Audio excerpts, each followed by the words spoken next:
Good afternoon and welcome to the Gabba Sunday football for round 6, and it is the Brisbane Lions at home to the Sydney Swans. The Lions in 16th position with only one win to their credit, taking on the formidable outfit that is the Sydney Swans, who currently sit in 4th position, just 2 games off the top of the ladder. A win today with healthy percentage could see them go to second position on the ladder. As I say good afternoon to former Brisbane champion Alistair Lynch. Thanks, Derm. Yeah, looking forward to this one. Obviously, the Brisbane Lions have been struggling in recent times, and the Sydney Swans just go from strength to strength. But in these conditions, you never know what's going to happen. If they can get their speed and run up and going, you just never know. They fooled us a couple of times in the past, the Lions, with their predominantly they haven't been able to win the contest as much as the opposition. But a couple of times they pull one out of the bag, don't they? They do. And this is one young opportunity for this young player in Ben Keys. He's their pick 24. There, see Steph Martin. He is also playing his 100th game of AFL football. Ironically, in 2008, he played his first game against the Brisbane Lions way back when he was playing for Melbourne. But Ben Keys, an exciting, hard midfielder that gets his opportunity in these wet conditions today. I'm tipping he's a left footer, because if he's not, that's a seriously good kick on the non-dominant side. We look at the Sydney Swans now. That wonderful story at the top there of the ins and outs. Sad for Teddy Richards with his cheekbone, and a brilliant performance last week. But the story that is Aliir to get to play senior AFL, that is a wonderful, wonderful story. It is a great story and a great opportunity for him. He's been playing some really good football in the NEFL in recent times at centre half back, so gets his opportunity with Teddy going down. Nick Smith is the withdrawal from Thursday, and Zach Jones gets another opportunity. Well, the coach of the Sydney Swans is John Longmire, and he is with our own Barry Hall. Yeah, thanks, gentlemen. Well, Horse, your real strength this year has been the midfield, the big bodies and the strong contested possession. You're certainly going to get that today. Yeah, we'll need it. There's no doubt about that. You know, we know that they've had a real crack during the week in that area as well, and we'll be tested in that area, and we need to get the ball going our way. Very much a territory game today. And your good players have been playing well, but it's been the younger brigade that's been the real standout this year. Yeah, we've been pretty even over the park, which has been terrific. And whether you're an experienced player or a younger player, you expected to play a certain way, and that expectation actually gets heightened today. Does things change up with the weather? Oh, well, it just means, you can't take too many risks, I guess, and play percentage football. But ultimately, it's about seeing the players being able to play what they see. And we'll be talking about Aliir quite a bit today. It's a fantastic story. Yeah, it is. Look, it's a wonderful story. There's no doubt about that. He's had some challenges throughout his life, but as what AFL footy is today, now it's about doing his job, and we hope he does his job. Big event. Good luck. Thanks, mate. Thank you very much, Barry. There is Aliir on screen, from Sudanese parents and born in a refugee camp in Kenya. It is a wonderful story, this young lad. And he's been on the list for 3 years now. Good size, good shape, good athletic ability. And it hasn't been the traditional pathway once he did start playing his football here in Brisbane.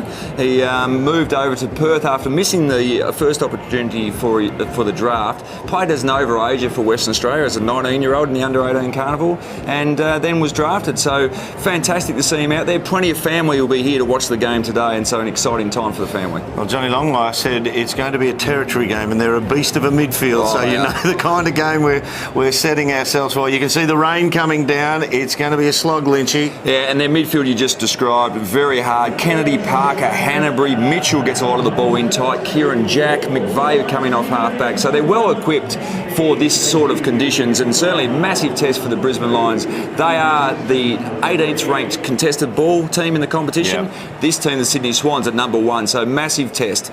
Poles apart, it would seem, on the paper. We've had big turn-ups this season. Let's hope we can get a real close one here, and the Lions can give a good account of themselves. They've got stars everywhere, the Sydney Swans. It is the Swans up against the Brisbane Lions at the Gabba. Back after the break with your caller, Anthony Hudson. Bounce of the ball, and we'll see you there for the Swans and the Lions. Not the usual sort of weather you associate with the Gabba, it's fair to say. There'll be testing conditions for both players and spectators alike, but there is a lot to look forward to in this battle between Brisbane and Sydney. As we catch up now, Barry Hall on the boundary with the coach of the Brisbane Lions, Justin Lampage. Webber, thanks for joining us. Well, it's contested ball's been an issue this year. No better challenge to come up against Sydney in tough conditions. It is. It's a contested ball day today, that's for sure. It's a pretty wet game against a good contested ball team, so the challenge is there for us. And your smalls have been really good in your good performances. No better conditions for them.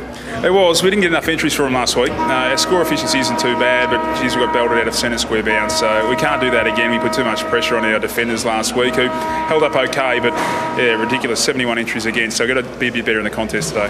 What's the final message? I gather it'll be pretty basic today. It is. It's as simple as win the contested footy, tackle when they've got it, and get the metres gained really in offence. It's probably not a flowing type day today. I mean, the weather may change, but early doors it looks like it's going to be pretty much along down the line, both teams, I think. Ben Keys comes in for his first hit out. Tell us a bit about him. He's perfect. He's a tough insider. He's averaging 30-odd touches in our twos, and he'll play a bit more of that small forward role now that Greeny's out of the team. So he's a really competitive kid, so looking forward to him having an impact today. Good luck today. Thanks, Baz. So it's a similar message from both coaches about how this game is going to be played. It's going to be a grind. It's going to be plenty of tough stuff in the contest, which you have to say wouldn't be a major issue for the Sydney Swans. Their defence is weakened, though, isn't it, a little bit, by the absence of Richards and Nick Smith? Well, that's right. They're the two players, one in the air and the other that explosive run-off halfback, where they are pretty vulnerable at the moment. I haven't seen it this year so far, but the midfield's where the contest is going to be. That's the most experienced part of the ground for the Brisbane Lions. It is. Massive issue, though. They've got to stand up. They've got to defend as well as attack. Certainly, touching on the Sydney Swans defence, the individual ingredients, player for player, I don't think is league's best. No. But the way they defend in a total team aspect is seriously good. I think they've actually got better at it this year. It's only a small sample size, 5 weeks, but I think they've got a lot better at it as a total team. But the midfield is so good. The damaging properties within the forward line is so good, led by Franklin. Their best footy is as good, if not the best, of everyone in the comp. Yeah, no doubt about that. Very dangerous in the forward half. Isaac Heaney, Buddy Franklin, obviously. Papley's getting on the end of some good work through the midfield as well. So dangerous at ground level as well in the air. You've talked about how good those guys are in attack. Isaac Heaney in his second year, we looked at him last year and thought, first year player, a seriously talented kid. He's getting better. Each week he comes out and he gets better. This kid could be something we'll be raving about in years to come. And first-year players, Callum Mills, we don't talk about him too much. He's just slotted into the half-back flank like he's been playing 5 years. Seriously. So very well equipped, big job here. Merritt was in good touch last week down back. He's got a massive job on one of the best forwards in the competition today. 100th game for Stephen Martin. There's Hewitt and Beams. Aliir to make his AFL debut. A wonderful story. He's starting in defence. Hanley starting for McStay, starting forward for Brisbane. He's back in the team this week after a couple of weeks out. Was in good form last week in the NEAFL.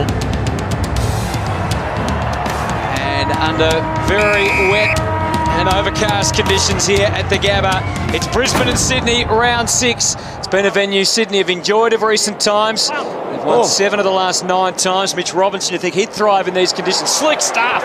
Zorko has it on a path to goal. And Aliir just trailing it back as it goes sliding through for a behind. That's the sort of stuff that Brisbane want out of the middle. Well, that's what their fans like to see, that quick ball movement, get on top in the midfield and get it quickly into the smalls. Rampy for Hanbury, that's not to be.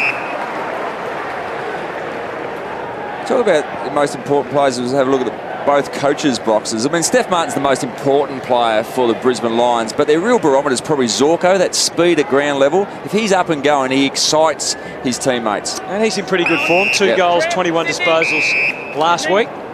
Took the legs out. Kieran Jack went to ground there. Brisbane just clipped the legs of Kieran Jack.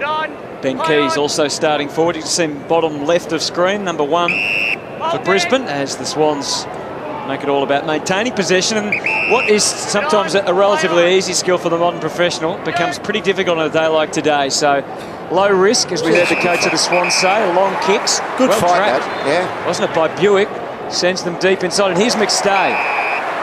This is a good start. Good pressure on the ball carrier and able to get that repeat entries. What we really hope for the quality of this game is the Lions have started this way in a lot of the games. Well, they've only won 1, lost 4. But even in the games that they've lost, they've started this way but haven't put the 6-pointers on the board. They really need to nail a few of these early ones and make us all excited. Not going to be easy, but that's a good start. Right on target.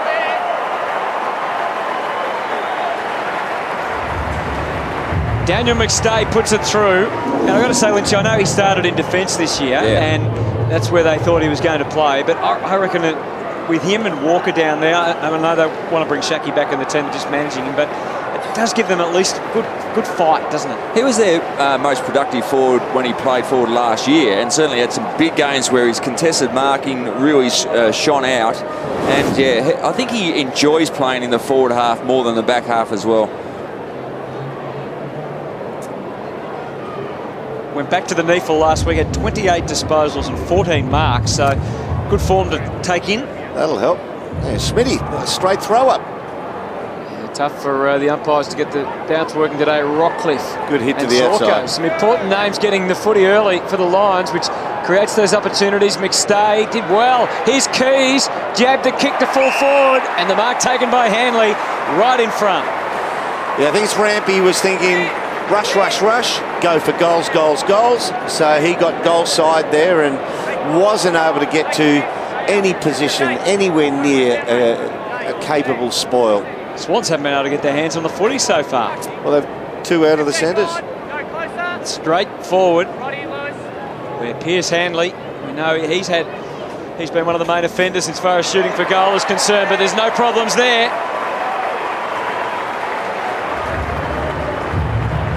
Dynamic start by the Lions. Pierce Hanley kicked 4 goals, 9 going into today, and he had 1 goal, 3 last week, but straight through the middle, and because it came straight out of the guts.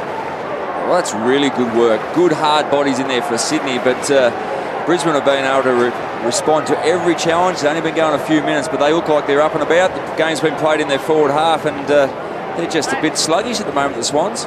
Rampy was convinced that was going to goals, and he almost sprinted away from him. I think Rampy thought it was going for goals, but also Ben Keys thought it was as well. Come off the side of his boot to Piers Hanley, but well done on his first touch. Tippett takes it on himself. Mays, another who's returned to this Brisbane lineup. Clay Beams, Sauce went through his hands. Franklin's his opponent. He's peeled away from him already. Canterbury took it from Jack. Mays down the line. There's the territory we're talking about. Great start to Callum Mills' career coming off half back. It's time they've turned it over though. Rockcliffe down to a 1-on-1. Here's Aliir. He had to wait for the ball to come, and he did it well. Read the bounce perfectly. Good lad. Gets a handball away, and he'll feel better about it already. Again, a tough kick out of defence, and that's got to be deliberate. Oh, he's been playing. No, he got him. Clipped him with the knees. Came in, slid in. That's good umpiring by Schmitty there. I mean, the first thing, like you, Haddo, I was looking at that thing, and that's a deliberate, took your eyes away from the action, but he's protected the player there who might have coughed it up. Tried to find Martin, who's done well to retrieve it. And then Sorko, going to have to get used to those sort of kicks today. Still puts the pressure on the defence though. McVeigh coughed it up. Rich, it was there for him. And it just couldn't get the angle right. Just fell to his left side perfectly, didn't it? Just went in the contested possession. Let's have a look at the knees slide in. He's the deliberate out of bounds. Yeah, sort of missed him. Not a lot in it. No, very little in fact. Yeah. 0. That's not a lot. Oh, Merritt comes in, impacts straight away. They're appealing for deliberate. In fact, out on the full. This is one of the days Big Sauce Merritt likes, because the umpires will give you a little bit of latitude in the clumsy physical stakes. And you bounce out of bed as a defender. You know it's going to be a tough day. You're playing on one of the greats of modern AFL, and it's wet. Hewitt back to the wing, and they can't get a pass there at the moment. Daniel Rich, he started pretty well. 17 disposals last week. Didn't have a great game. Did lay 7 tackles, and that's well guided for McStay. It's not exactly in the corridor, but I always went with the belief, Hutto, it's better to be in your hands with a mark on the boundary than corridor and the backman get an easy spoil and take it away. Well, he won't have a shot from there, will he? Oh, yeah. Well, the only thing there was, that's just above the Lions players' race. So before they go in after training, they always have shoot from. They have a bag of balls, so he's wouldn't backed himself in. Wouldn't often be this conditions, though, would it? No, not often. Mills, they're on their way out again. No mark for Andrews. It does leak through the back to Tippett. He's got Franklin running ahead, and it might get there now. The powerful running, setting them forward. McGlynn, he had Papley on offer, but he ignored it, went for goal himself. Maybe he would regret that now as he misses. No, he won't regret it. Swans at least on the board. As Lynchy said, been a bit sluggish at the start of this game. Bastanak, who's I think pretty much done as much as they could have expected since being recruited to the club. We're going to see a lot of straight line football today. You get that in the back pocket, you bang it back to where it came from. Won't be a lot of change of play unless you can see that the recipient's capable of falling over and still winning it. Robinson winding his way through, but Beams was on guard for the Lions. Well dropped back there as a spare. Clay Beams. Playing game number 42. It's been a struggle for him with injuries. Clay Beams. It's a beautiful kick of the ball. That's one reason I think they'd be looking to persist with him. Yeah, oh, absolutely. They'll persist with him. Just, yeah, you're spot on. Just cannot get any continuity with his games or training. Just continually gets injured. But he's had a good spell now, and hopefully he'll be back in for a long stint. And hopefully his brother will be joining him sooner rather than later. Shouldn't be far away, Dane. Robinson got it out, but straight to Hanbury. And they're inside again. Franklin hitting the contest hard. Heaney did a full spin on the ground, impressive, but couldn't get clear. Merritt. Franklin won his own ball in a hard fashion there. Beams. Didn't stay over at Beams. And then Cunningham. Oh, good kick. Somehow got it to Mitchell, slapped it onto the boot. Barely cover the required for a mark, but just enough, and well done, Mitch Robinson. Yeah, Beams just need to stay over it. And the ball's on the ground. It's so easy to think, I'll take this at pace and make my escape with it. Sometimes you just got to hover over it to make sure of the possession in this type of condition. Mitch Robinson averaging 25 disposals a game. He's certainly doing his bit. Good start from Brisbane. We know contested possession before the game was going to be an issue. They're winning that battle at the moment, 11-8. Leicester for Hanley. Using some sort of nick, this boy. Great kick. It's going to be an interesting challenge for Rampy, isn't it? Playing someone like Hanley. Elite speed. And can get up into the midfield. He's already run past Rampy on the way in. It's going over his head here. Knocked away from Leicester. Hurried kick Rampy back to the wing. May's well placed. Oh, can't mark it. No mark is assured today. Good tackle, McGlynn. Oh, that looked like a throw from Bastanak. Well, it wasn't a handball. Gardner punches the handball wide. That's a clever handball out. Follows up again. He's another one who I reckon would enjoy these sort of conditions, Darcy Gardner. Yeah, he's from down the Geelong Falcons, out of that system. Really hard defender. Here's that handball. Yeah, credit that as a handball. Maybe it's a sloppy one. Slide that different angle. Maybe it was a bit different from there. Yeah, never doubted him. Come on, you boys. So it's at half forward. Bastanak, he's done it again. Flicked it up. He's got a style and he's going to use it.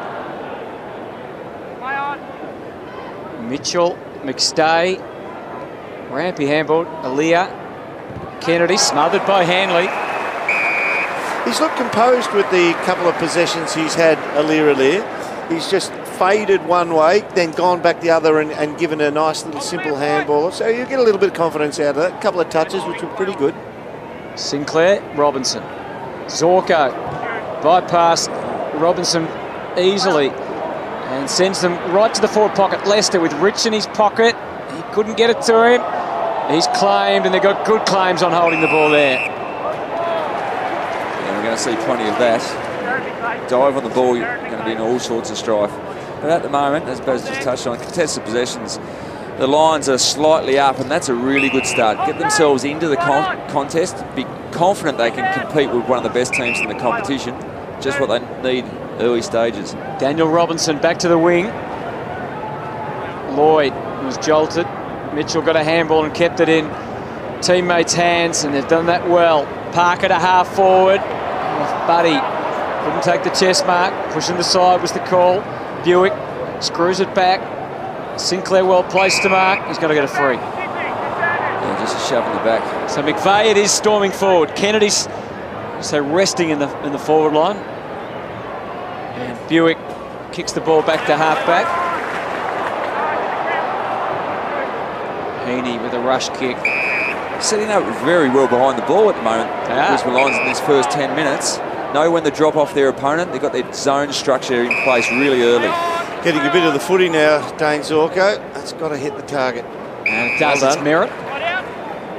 This need big Rog just along down the line. I think he sticks to. I want to ask you about one of the forward line players for Lions in the second, Lynchy. Walker Tom flies. Aaliyah does well to Kennedy. Instantly onto the boot, and now Tippett. Push off. He's done well to get in behind Dawson. Just had a minute, a metre I should say, certainly not a minute, a moment to try and work with. Didn't try and take the mark. Great understanding from McGlynn to Franklin to Jack. Didn't want to have the shot. Didn't make it much easier for Cunningham. Next in line, McGlynn, who started it all. Brilliantly done.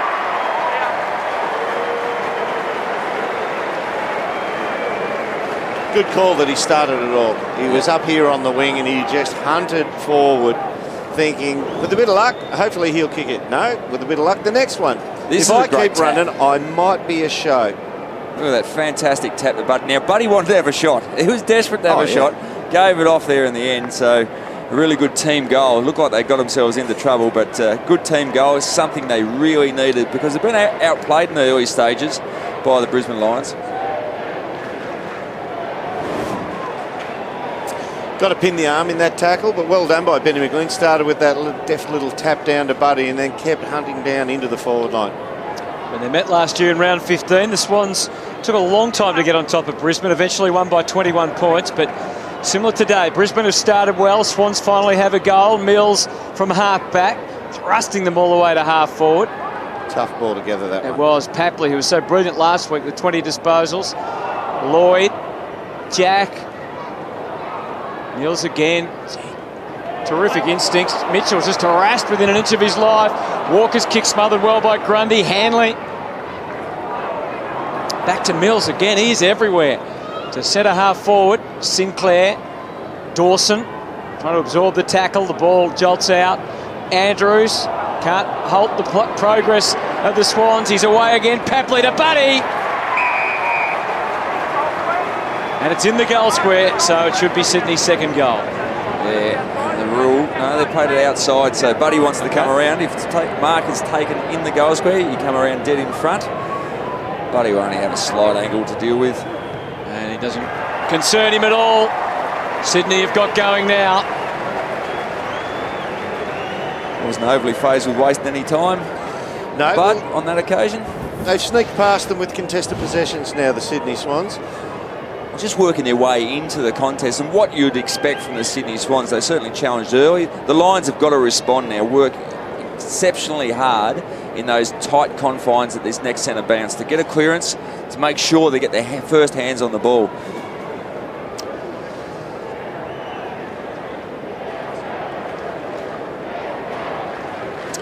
After a fantastic game last week, Tommy Papley just took the ball from the real scrimmage then and with raw pace just got forward of the pack and was able to kick the ball deep to Frank. He has been an incredible pickup for them, had an impact straight away. Mitchell, Swans mid starting to get on top, and it's going to tell very quickly on the scoreboard unless Brisbane can reverse the trend. Cunningham stripped of it. McGlynn's getting busy today. Parker right in the thick of it again. Trying to dig it out of there. It's tough going for Bastanak. Heaney. Clever toe poke. Prodded forward.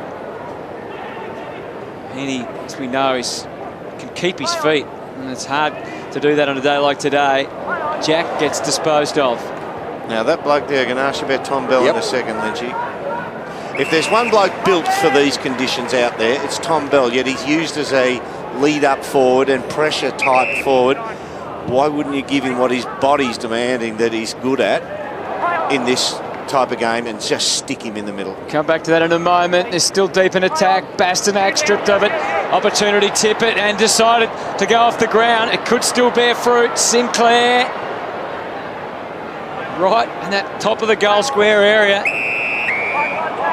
And dip the shoulder and you're entitled to make out your turning.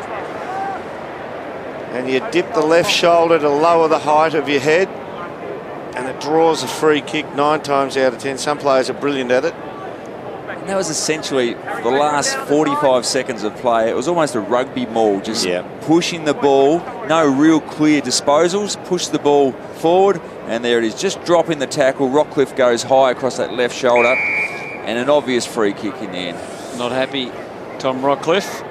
George Hewitt, who has kicked 3 goals, 3 in his 4 games. A strong second half last week. He's made that one count. Sydney in front for the first time today. Yeah, good result because they're certainly putting their head over the ball.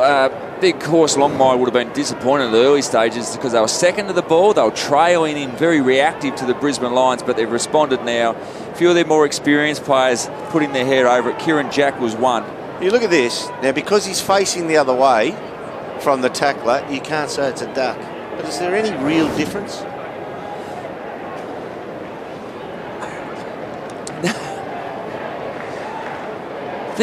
The thing with that, though, when you do turn 180, you're going to drop to turn. You lower your body to turn around. I think that's legitimate. That was fine. Storming out of the middle, Lewis Taylor, giving Brisbane the opportunity. Swans defence ganging up. Rampy to Aaliyah, back to the middle. Host of Brisbane players there, Stephen Martin making it his own. He's had to fight a tough battle, 9 seasons to get his 100th game, but he's become one of the premier ruckmen in the comp. Not 50, Lewis Taylor was looking for it. Laidler nervous for a moment. Just can't quite get this distance, have to go short. Got an extra in the goal square there. Well, Robinson can thump it, but you think with so much moisture in the air, it's not going to get that extra couple of metres carry that's required. Doesn't even have a try, just instead gives them a chance to run and jump. Oh, which McStay did. Hard to get anything meaningful out of that lot. Players everywhere around this one. This is where a free kick, you don't want to be giving a free kick away, is similar to the other end of the ground. McVeigh. Christensen, who was knocked out by his own teammate last week. Stephen Martin. Yeah, spent the remainder of the game on the bench, passed all the tests, and they'd be very happy to get him back into the midfield this week. He can put Brisbane back in front, which would be a fine start for the home side with 7 minutes remaining in the opening term.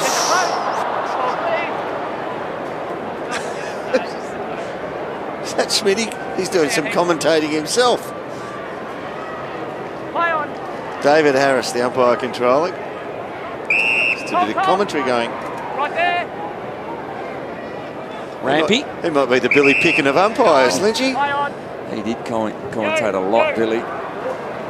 Andrew Stevens, the other umpire, along with Smith and Harris. This afternoon's game here at the Gabba. It's been raining since early this morning. And even though the radar didn't look too bad, it's just been very constant. He's just set in. After a hot day yesterday, 28 degrees in Brisbane yesterday. Contested possession count, as you can see. Mitch Robinson giving his all, as you'd expect for Brisbane. Talk about players built for these conditions. Josh Kennedy slaps that one forward. Well, going back to Tom Bell, probably very similar build to Josh Kennedy. Yep. Hard inside contested midfielder, but he's one of their best aerobic runners, essentially playing centre-half forward in the Brisbane Lions this year. Lloyd.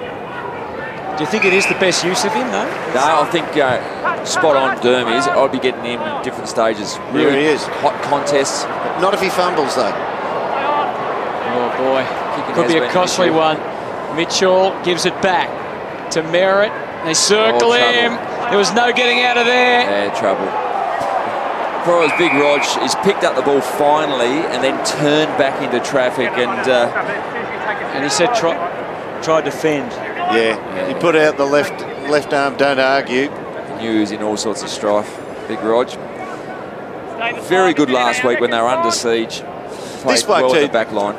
He doesn't get enough credit for the great tackler that he is, Buddy Franklin. You have all the skill in the world, all that athleticism and star power, but he works so hard when he doesn't have the footy. Last week was the first week he didn't kick 4 goals in a game this year. He already has 2 in the opening term here at the Gabba.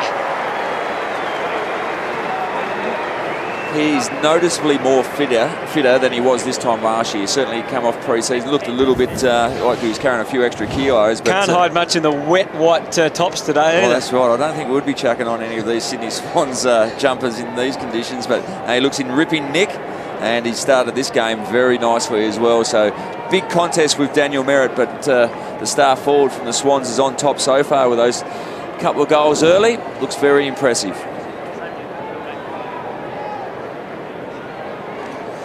Poor fumble from Tommy Bell at centre-half back, kept the ball in the area, and then a decision to fend rather than slam it forward by Big Sauce Merritt saw the Swannies get another one. Clever. Squirts out. Christensen to the good of Zorko. That's good. It was sensible, wasn't it? He gets a second crack. Keys, a handball out. Louis Taylor.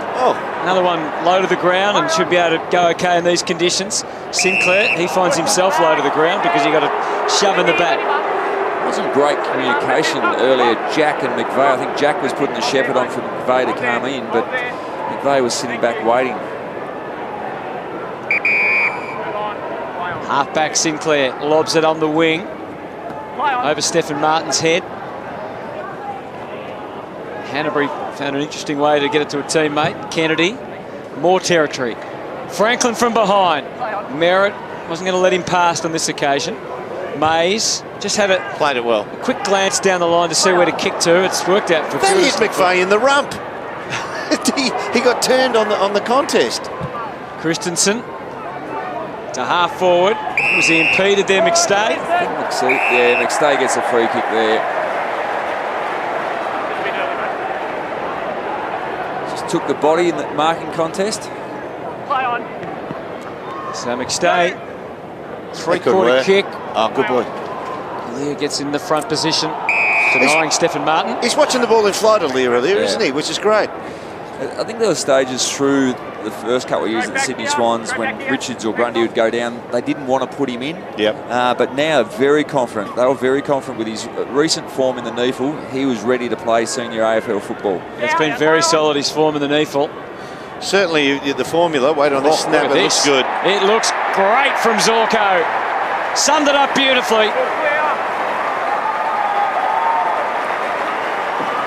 Yeah, wonderful snap there. You called it, Hutto, close to the ground. He's really powerful from the hips down, very fast, and he's quite skillful. So this condition's in close in the forward line. Just squirts out the back. Good strength from Rich just to get it out on 2 occasions. He takes off. He reads this squeezing to the outside. And as I said before, he's the barometer for the Brisbane Lions. He started off really well. He's had 8 disposals. Now he's impacted the scoreboard again with 1-1. Adds a lot to the leadership group and certainly at because he was a late comer to AFL, wasn't he? He played in the local stuff and everybody knew he was talented. Yeah, he was could have been picked up by the Gold Coast Suns. They overlooked him. He was racked up getting best and fairest too. I think it was 3 best and fairest with Broadbeach. Kennedy juggling out complete. Mitchell inside. Dawson will get first crack at it for the Lions. You can see those in pursuit. Cunningham was one, and he gets the plaudits from his teammate for doing that. We talked about the tracking path of Aliir, and the top teams over the last 7-8 years, the ones who've won premierships, have made it a real priority to give their players that they've earmarked an apprenticeship, a long apprenticeship in their seconds division.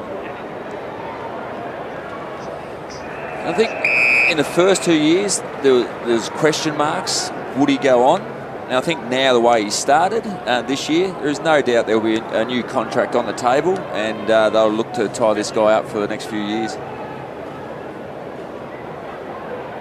Opportunity opens up for Bastanak as they're inside again, but Rampy has that goalkeeper on guard. And he is an adventurous player, happy to back himself, boldly kick out to the wing. Robinson, hard over the footy, but he had 2 to try and combat. Good tackle. Could have been either way, that free kick. Laidler. Brisbane fans thought it was incorrect disposal. And there's the adjudication from the umpire, no prior. Kennedy, as you'd expect, leading the way for the Swans with Mitchell. Now, Brisbane have there's a +1 in Sydney's back line, but not in Brisbane. So Brisbane have got 1 extra at the footy to combat that big, crunching midfield led by Kennedy for Sydney. So there's 1 extra at the ball. Mitchell again, his 8th disposal. Takes him to half forward. Buick, as it comes back again, Mitchell, Tippett. It opens up for Buddy and Cunningham through the middle. Dawson had slipped over. He wants the left foot. It needed to be a really sharp kick to find a teammate, and it impeded, as you heard, with a touch call. Buddy's going to go and try and get it again against Rich. He went to ground but kept it. Clever tap on there. Wasn't it? Yeah. Dawson was a bit of a sitting duck. He got a bit of punishment there, Daniel Rich. He's just next to Josh Kennedy in the centre of your screen there, but he fell over the top of him. Got up a little sore. Watch, taps it forward. Yeah, deliberately taps. We've got one on the back of the calf. Parker sends them forward again. McGlynn, Merritt. He was just Tackled dismissed. without it. Yeah, he was. Franklin over the top, but the numbers, they were with Brisbane, but now very much favouring the Sydney Swans. I didn't expect that little stumble from McGlynn.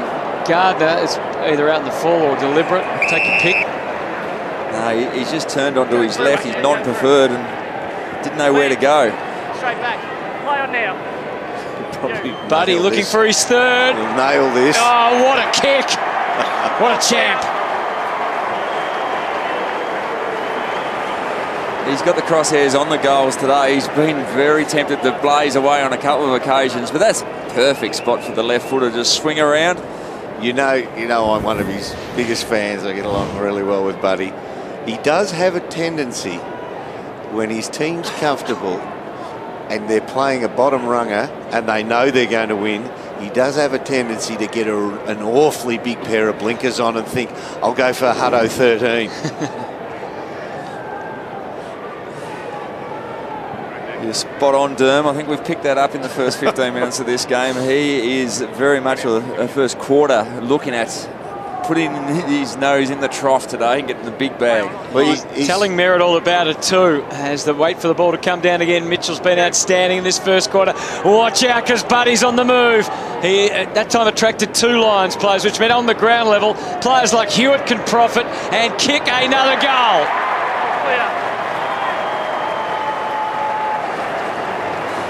Happens all of a sudden, doesn't it, when you can get it out of the forward line fairly smartly. And this we talked about Papley and Mills and Heaney's second-year player. This fella can play. This is another one who slid through under everyone's guard. And this lad is seriously good. And they kicked the last 6 of the last 7 goals now, the Sydney Swans, and starting to dominate in contested possession. So working really hard in the middle of the ground. Clearances are they're +3 and they're +9 in contested possessions. There's Rich. He's probably examining the back of the ankle, back of the calf. Well, Franklin fell over the top of him. Play on. Play on. That's Tommy Bell. Yeah, in the middle. Got numbers here, the Lions. They do. They need to utilise them. It doesn't help if you can't pick it up cleanly. Not that we can be too hard on anyone with that today. Mays slapped it away. Kennedy again for Franklin, who looms large in this game. Contact. Advantage. Advantage. First handball. I think he'll put that away now, No. for sure. No, he'll be thinking to himself now, why would I do that? He's actually apologised to his mates for handballing. It's true, just making the point that I'm no good at this handballing caper. I'm going to kick the next one. So here's Daniel Rich, just a little bit sore after going over the top. It looks like Parker. Other leg. Scroungers on for the ball again. Oh, he's got one high this time. Is that young Georgie again? Yep. Let it go. Boys, they're out. Tommy Bell gives him a bit of a mouthful after this as well. That's just too high. Just sloppy from Tom Bell. Had to drop the shoulder and tackle the hips. Gee, it's been a costly few minutes, hasn't it, for Brisbane? Poor tackling technique. You can read, he's gone with the same action again. He's just lowered his height a little bit by turning sideways and slipping forward. So it's a really poor technique of tackling. He's already got 2 goals. And Hewitt looking for his third in the opening term. On the siren, puts it through. So 3 goals each to Franklin and Hewitt. And the Swans, after a sluggish start, have opened up a 22-point margin by quarter time, and the Brisbane side have a lot of work to do.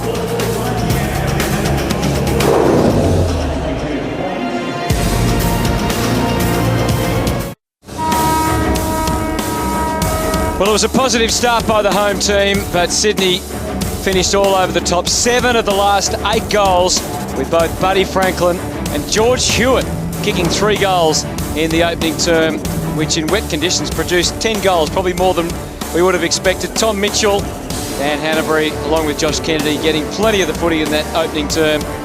We could be in for a bit of fun with Buddy though, Derm. Well, the amazing thing about Franklin is you just can't keep him out of any aspect of the game. We have a look at the metres gained. He's kicked 3 goals and he's got the most metres gained in the whole game so far, 235. And we know 3 of those possessions have been cut short at the goal line. So he's a freak the way he involves himself in the sport. Going to be a very important first 5 or 6 minutes for Brisbane, you would think, in this second quarter. Let's get down to Barry Hall. Yeah, thanks, Hutto. Well, you spoke about Brisbane's good start, and they were fantastic for the first 10 minutes of the game, but Sydney started to grind their way into this game. It was the midfield that got on top. Kieran Jack, Kennedy, Mitchell started to get the ball out of the centre. We know what the Swans are like when they get the ball inside 50, and it was particularly late that they really started to cause some damage. 4 goals in red time for the Swans, so that was great from their point of view, but from the Brisbane Lions point of view, they need to get better. They're playing in bursts at the moment. First 10 minutes was great, but they need to try and find some consistency throughout the quarter. They need to get better in that last period of the game. Yeah, no doubt about that.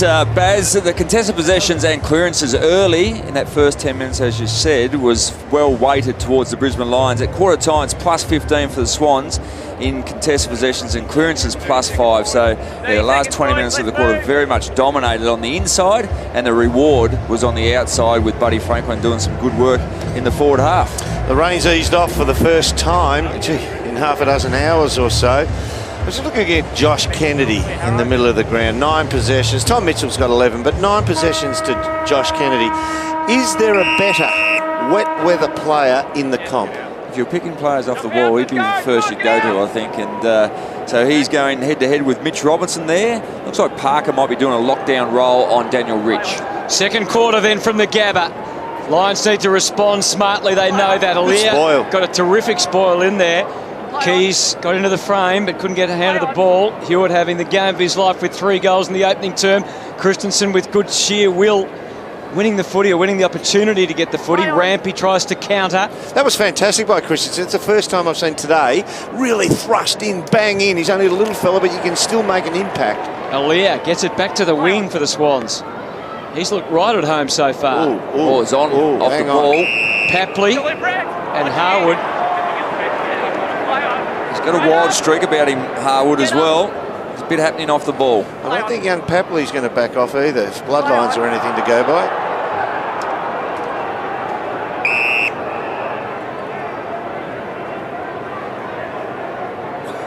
Not much happening further afield. Finished off the year last year, Alan Christensen. And, physically, he's in much better shape this season. Rockcliffe. And there's Walker and Grundy.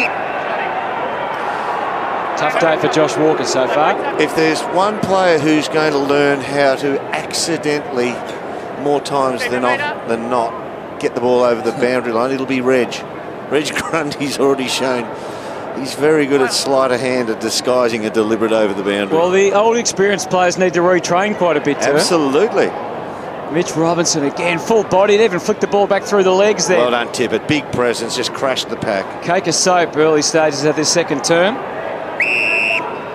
The weather does seem to be improving. Yeah, it's really brightened up. I think Baz will be pretty happy that rain has stopped. But the conditions, it doesn't hold the water. The water drains very quickly, so when they use new balls each quarter, the conditions should be pretty good soon. The give to Rich. Papley was coming in to try and impede. And there's a good solid mark in defence. Taken by Laidler, who's rewarded with a new 2-year contract. He's found his place in the Swans' defence. Yeah, that's a good effort from Jeremy Laidler after starting at Geelong, then Carlton. Kennedy, his 10th disposal, lobs the ball on the wing. Not to be for Sinclair. Jack tried to edge through and take the ball with him. Andrews applies the pressure. He's a good story, Laidler. Yeah, went from Geelong, Carlton pick him up, think we need a kicker in the back line. And people would say, gee, Sydney, he's a much better player there, which he is. They've made him a better player. You know what he does do? He commits himself to actions which he didn't at Carlton. He's actually made his mind up at his third club. I have to actually be full-blooded in certain commitment areas, which he didn't do when he was at Carlton. We saw him in and out of their side. Here, he's uncompromising. So he's made his own mind up what he's going to do with his career. Rockcliffe to half forward. Here's Josh Walker again. Grundy all over the top. Kennedy, Keys putting a nice tackle on. Still there for Parker. It's pretty good, isn't it? So many strong, experienced bodies in this Swans midfield. Hard to counter for the Brisbane Lions. McVeigh just getting the feel of it over the last 2 weeks since returning. Mighty creative kick it was. Initial fumble from Papley, and again Harwood gets it through to Hanley. He's finding the going tough as well for opportunities. Zorko zipping through. Just tried to lay it off to Taylor. He did it well. Just missed the kick. Yeah, under pressure in these conditions. A bit strong on the kick. There's Keys with his head over the ball. It's an interesting one, that one where Papley had the ball and went to step around an opponent, and I think it was Zorko tackled him, and the tackle knocked the ball free. You can almost say that that's prior opportunity and incorrect disposal. But it happened so quickly, the umpire lets it roll. It's just, is it a tackle? Have a look, watch this. So is this a tackle? This is the clever kick forward. Just overcooks it in the conditions. That's really well done. Pierce Hanley straight around the corner. He knew what he had to do and executed perfectly. It's a beautiful kick of the ball, Pierce Hanley. Saw the desperation, even though it was touch play on from Mitch Robinson, just to get a hand onto it to push it out towards Pierce Hanley. He was in a dangerous position, had too much space. So defensive side of the stoppage now has 10 metres still and had plenty of time really to drag the ball around the body. So defensively, a bit of a lapse from the Swans there that they'd look at. That's really well coached. Whoever the midfield coach is, we'll get in a second, they've set up really, really well at that stoppage.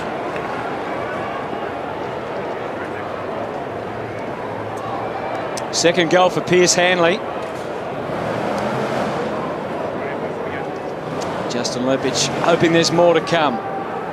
Who's got the midfielders at Brisbane? Lynch, is it Hudson, Black, Hahn? Simon Black would be the one you'd be going to. Well, they set up beautifully at that stoppage for that goal. That was really well coached. And one of the great midfielders of modern football, Certainly Simon Black. Really good thinker too. So there he's talking to his players about what he wants them to do. That goal was kicked somewhere between Monday and Friday. Yep. The way you teach and instruct your teammate, your players to set up around the ball. Martin. Bell. Got no sympathy from the umpire, that's for sure. Zach Jones, a late inclusion for Nick Smith. Kicks to half forward. Sinclair battled the battle really well for Swans, and it created the opportunity. Ends up being a free kick. They're good in any weather, but these types of blokes, Kennedy, Hanbury now, Parker, they're good in wet weather. They're just so physically strong, and the desire to win the contest is, if you're picking a wet weather team, your all-star AFL wet weather team, they've probably got half the members. I think we were talking about it yesterday, 1989, when the MCG was basically rolled bog. You could use 5 of these guys in those conditions beautifully. Your all-time great wet weather side. Yeah. Bit shallow the throw in. Zorko was one of the ruckmen. Bell, McStay and Aaliyah. And does what was required again. Got the official call. Go for it, Baz. You speak about wet weather and particularly midfielders, but forwards, some really struggle, and particularly big guys. Lance Franklin is a guy who just doesn't struggle because he's not that mark goal kick sort of forward. He's more of a half forward, so he likes the ball on the ground. And he does. He actually, even in dry weather, looks to chest mark the ball, so his technique in wet weather doesn't really change. Mitchell. Crowd thinking there might have been a Brisbane free amongst all that, but Bastanak gains it for them anyway. Bell, squabble with Laidler. It's hard going, heavy going right now. Very scrappy play, understandably scrappy play. A great test for both teams. And the Lions, once again, in the early stages of this quarter, have performed very well. Hanbury, Kennedy. Tippett, Robinson. Oh, that was high. Straight up, Kurt, up. Clear out. Hold there. So Christensen from the wing to send Brisbane forward. They've kicked the first goal of this second term. As we said, a come hard at the start of the quarter as they did at the start of the game. Beautifully weighted kick. Just allowed Steph Martin to drop into that space. Now, if he goes long now, Walker's totally outnumbered, so instead it's some more short stuff. Christensen, he's going to poke it into the pocket for Hanley, and he's paid the mark, the umpire. Wasn't a mark. A mark? No mark. It was most definitely not a mark. That's a lot of respect for Piers Hanley. He thought he's going to just take an easy chest mark here, but this is what happened. The whistle was blown. Juggle to the outside. Play on. Yeah, right decision in the end. Yeah. Play on. See what Steph Martin did then? It's so easy to think, I'll take the ball on one clean sweep here, and players run over the ball in the wet. You know what? I was a victim of, guilty of that as well, Lynchy. Those big guys are. The really good wet weather players stay over the ball when it's on the deck and are prepared to cop a bit of punishment. We couldn't do it. But the good ones are just capable of hovering over it until they get clean possession. Hanbury went to the ground. Like that. Smart stuff from Mitchell. Kennedy again. The same names. Doing the same stuff for the Swans. And they're on again with Hewitt to half forward. Papley from behind Howard this time. Had to try and tackle his way back into the contest. Couldn't do it. Robinson lends a hand on the wing. Takes the mark. Glances forward. Kicks it back from where it came. Plenty of numbers there. Merritt. Oh, he had someone there. He did. Well, Didn't exactly pan out how he planned it, Rog, but I'm not sure what he planned there, but he's just a little wry smile. I think I got away with that one. Don't know how, but I got away with it. yeah, one of the characters remaining. He's a ripper, and he's playing a really important role both on and off the field at the Brisbane Lions this year. Put back into the leadership group this season. Rockcliffe did well to get the ball to Christensen. Just a hand in the back in that contest.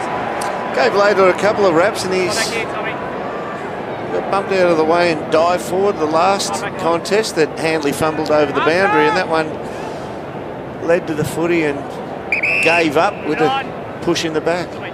Tommy Bell with his fifth disposal to Rockcliffe. Go! Here's the call to full forward. Oh, Rampy trying to take the big hang. Hard to do that on a day like today. Hard for Leicester. That might be out on the full. Mills has been outstanding, but the rush kick has handed the footy back to Brisbane. It's got a hit. Oh, not 15. Not the words you want to hear after you've dived in to take a mark like that. And you know you've no chance to get away. Come on, Schmitty. Here it is. You guys need to be a metre apart, Stephen. Now, we've seen shorter than that paid, but He's looking from the chalk to the, Yep. not where the kick was. Parker just hacked the kick. Still a big kick, this one. Got to cover some ground here. Gardner hands it off. Rich is the man to give it to. It's a skimming kick and it was never on line. All these kicks today, Daniel Rich, have been low, flat punches. He's such a good technician by foot. I'm just wondering whether this is all deliberately intended just to keep them low and flat. He's giving them no air. the Lions play it down in backfield. We'll come back to that later. Oh, starting to run through the middle now.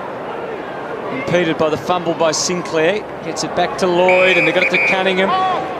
Heaney on in the pocket, but no direct path to goal yet. We look at Stephen Martin in the corner of your screen. Tippett imposing mark. I think he was probably as surprised as anyone that it was still there to grab on the second bite. It was superb touch. There's Steph Martin now. Obviously, 2 weeks ago he was concussed heavily in that round 4 clash with the Gold Coast Suns here at the Gabba. He's lagging with that right arm, the way he's running with it. He's lost a bit of control. There's no doubt he wasn't quite right last week either, was it? Even though he passed all the tests. He didn't seem to be his normal self. So Kurt Tippett eyeing off Sydney's first goal of the second term. And that was never on line, but it's not done with yet. So that's an advantageous spoil, isn't it? You kick that out there and you're done for deliberate. Very clever. Let's have a look. Watch his head. Watch what hits. He gets what? Ribs. Oh, ribs. Oh, okay. Ribs. That's why he's dangling that. Oh, yeah. And Tommy Bell. Do that to the opposition, Tommy. 98 kilos, big Tommy Bell. Heavy man. Buick hacks it away to the wing. Well done. Good spoil, Laidlaw. Franklin just sneaks a little left footer along the line. Sinclair, Walker, and they're out through Mays back to the middle. They're set up well behind the ball here, the Swans. Plenty of time. For Mills. Got run on the way through. Robinson thought he was going to take that mark. Didn't eventuate. Bastonak's handed it back though. He'll go and try and rectify the situation. Tackle on Heaney. Real standoff. Slugfest on the 50. Kennedy gets them inside. Harwood, it's back out again. Jones versus Hanlon. Keys, that was well done. Bell skies it to Hartford. They got the extra. He did well. Stayed off the back of the pack, did Mills, so it became a one-on-one. Leicester, good service for Rockcliffe, and some more good stuff down for McStay. No mark, the left foot goal is there for the taking.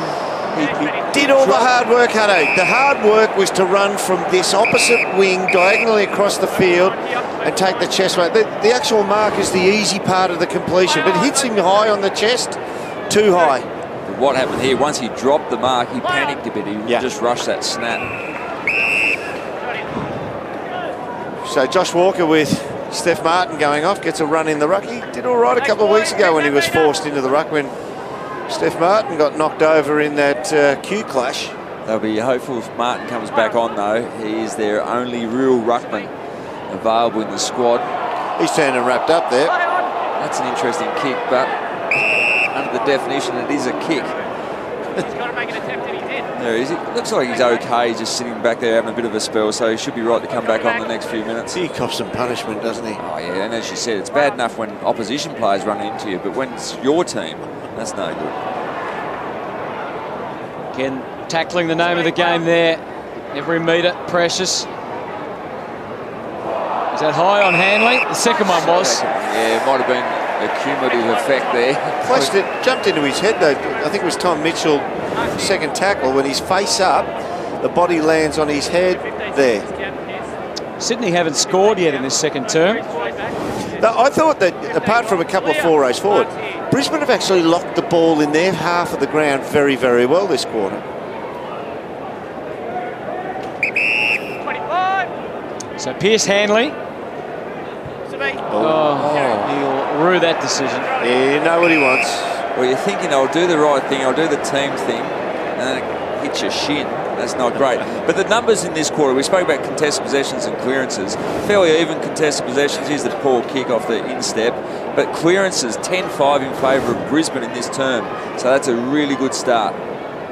Did well there again, Josh Walker. Worked Tippett underneath it. Oh, big Rog. And these wet weather days, if you can somehow hit the miracle torp, they will go forever. It's a full forward, Mills high. It meant there was Brisbane players everywhere at ground level. Walker's opportunity passed. McVeigh back to two individual one-on-ones, and Harris Andrews had a much smarter read on the play there than Sinclair, and he puts it right on the chest of Christensen. Lock in again, Hutto. The clearing ball from Sydney, so many numbers deep. Not a great representation when they're coming out and hoiking it forward. And Brisbane set up pretty well. I reckon Brisbane have coached very well here. You know, their list is not anywhere near progressed as much as Sydney's, and they're still the best part of 2 to 3 goals down. But they're setting up and they've been coached pretty well here. And that's a pretty good kick from Christensen. Hits the spot. That's 2 goals in the quarter for the Brisbane Lions, and they are back within 9 points. Yeah, 2 goals, 1 to no score, 8 forward 50 entries, but it's just time spent in forward half is probably the biggest indicator of how well they're going. That dump kick that we're seeing so often from the Sydney Swans is just being repelled. Good composure really from Harris Andrews. He's a good young developing player out of the academy a couple of years ago now, and that's a good pass into Alan Christensen and a good finish.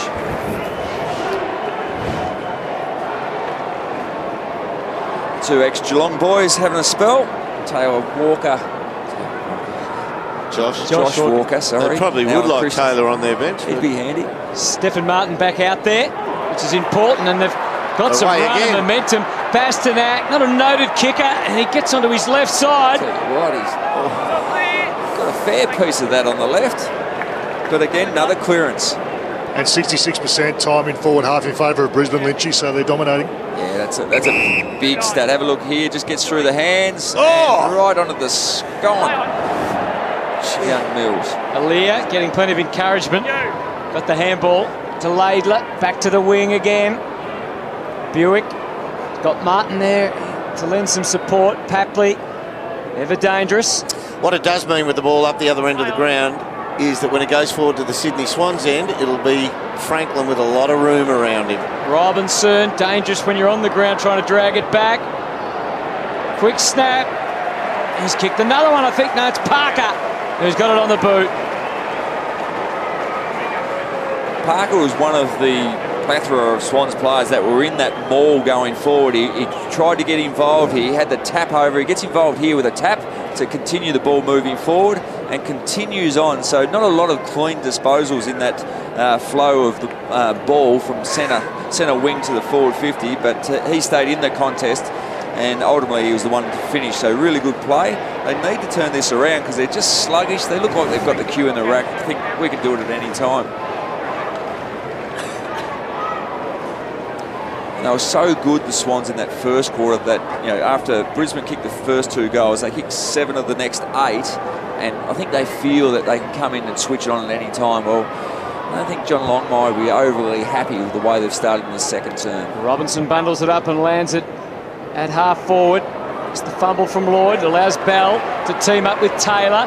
The left foot kick, you see, didn't gain much at all. Lloyd under the pump, Bell thrust it back hard, but Hanbury can counter. Kennedy and Zorko claimed him. They're having a go, aren't they? Yeah, they're having a real crack. That's Bayon, he stepped off. Pokes it into the pocket, trying to find the leading Leicester. Yeah, Zorko throws his arms up in disgust, but really tough. There are 2 defenders back there. It was Rampy and Aaliyah, and made it very hard. Oh, interesting kick from Rampy on the way out. Yeah, that's not where he meant to go. Plenty of Swans there, though. Jack's handball taken away by Bell. He sensed there's a chance here to go all the way. That's what we want Tommy Bell to do in the middle of the ground. Just the raw power in the contest.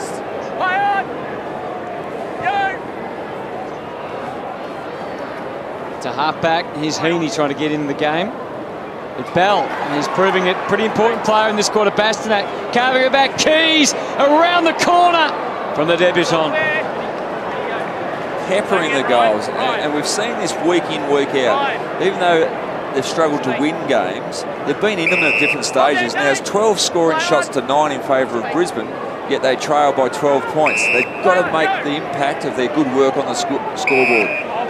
Right there. Play on. Heaney forced to kick it a bit lower. Parker couldn't move his body off the top of the ball, so the Swans have been able to maintain possession. Here's Georgie Hewitt wading through. Merritt has prime position. Franklin comes late. Papley perfectly placed to set up another one for Buddy. He couldn't see off Martin, and he gets him to ground. That's a legging. Free kick to Andrews. Well done, Andrews. Good work from Steph Martin to get back off the ball. I was going to say it was great work from Buddy Franklin. He did enough to close that gap to spoil and then get back on the ball. It's very handy to have the extra numbers there. Kieran Jack as they kickstart another attack towards full forward. Franklin! Not that time. Rich came spinning through. Out on the full. Yeah, Buddy's got this one.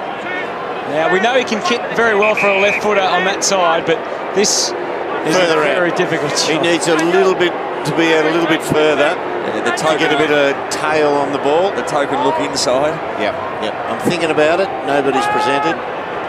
It's a very ungainly kick off the right boot. And we're going to have a review. Oh, I think this one will go upstairs, Lynchy. And just have it there. So are they playing the goal? Umpire's call is touched one behind. We confirm that it hasn't crossed the line. They paid the point. Review underway. As you know, we've all been watching Lance Franklin for 230-something games. I think that's the first time I've seen him kick on the right. First deliberate shot, definitely. But now, remember, the ball's got to entirely cross the line, so you'd think it wouldn't have Now it's Won't be all over the line, you wouldn't. we haven't got a great angle, so we'll go back to the they can't over goal umpire and what his original Review complete. Umpire's call. umpire's call perception was. That's fair enough. It's the rules. It is an anomaly. I know there's money involved, but at some grounds we get a better view of that than at others. Kick goes to half back. Yep. Kennedy over the top of it. Hanbury.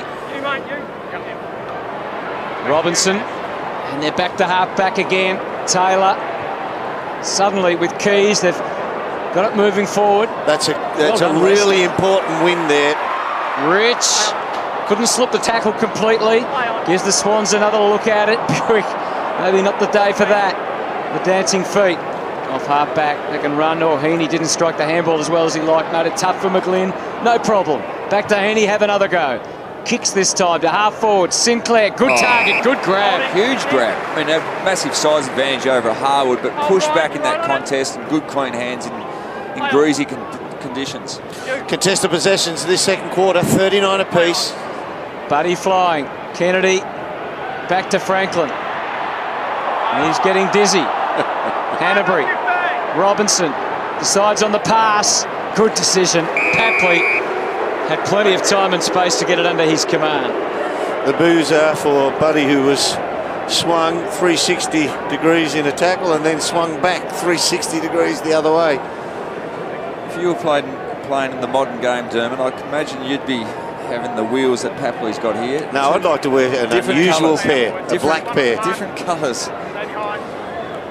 So you can see what's ahead for him, and you can see just how inaccurate he is. Maybe the black ones would have done the trick. Yeah.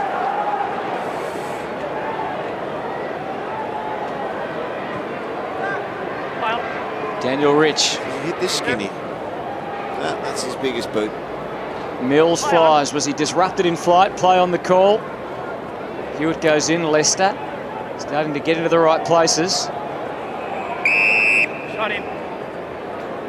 So 2 goals 4 for Brisbane this quarter from 14 entries. Sydney 9 entries for 1 goal 2. Cork into the hip there. And Ben Keys in his first game of AFL footy. That's where you want Tommy Bell. Over the footy in the middle of the pack. I'll tell you who's been getting over the footy, and that's Mitch Robinson. 13 possessions, he's had 10 contested. His leadership and great work in the midfield's been outstanding today. Yeah, spot on. The best and fairest winner last year and playing better footy this year. Bell. Rich. Oh, Reg again. Took it over. Poor old Josh Walker screaming for deliberate. Tommy Rockcliffe. Keep your meter again. Had the head down and caught one from Hanbury. 7 disposals for the quarter, Rockcliffe. Rich has had 8. Hanbury's had 8 for Sydney. Robinson going at it again like a bullet again. Here's Tommy Bell with an unlikely shot for goal from that far out. And Dane Rampy again on duty back in defence. Kicks to a one-on-one. Papley well placed to mark. Howard's done enough without giving away the free. They nullify each other in the end. Keys got thumped. Again, the umpire lets them play. Rampy can't see off Harwood. Claimber got a boot to ball. Zorko with the mark.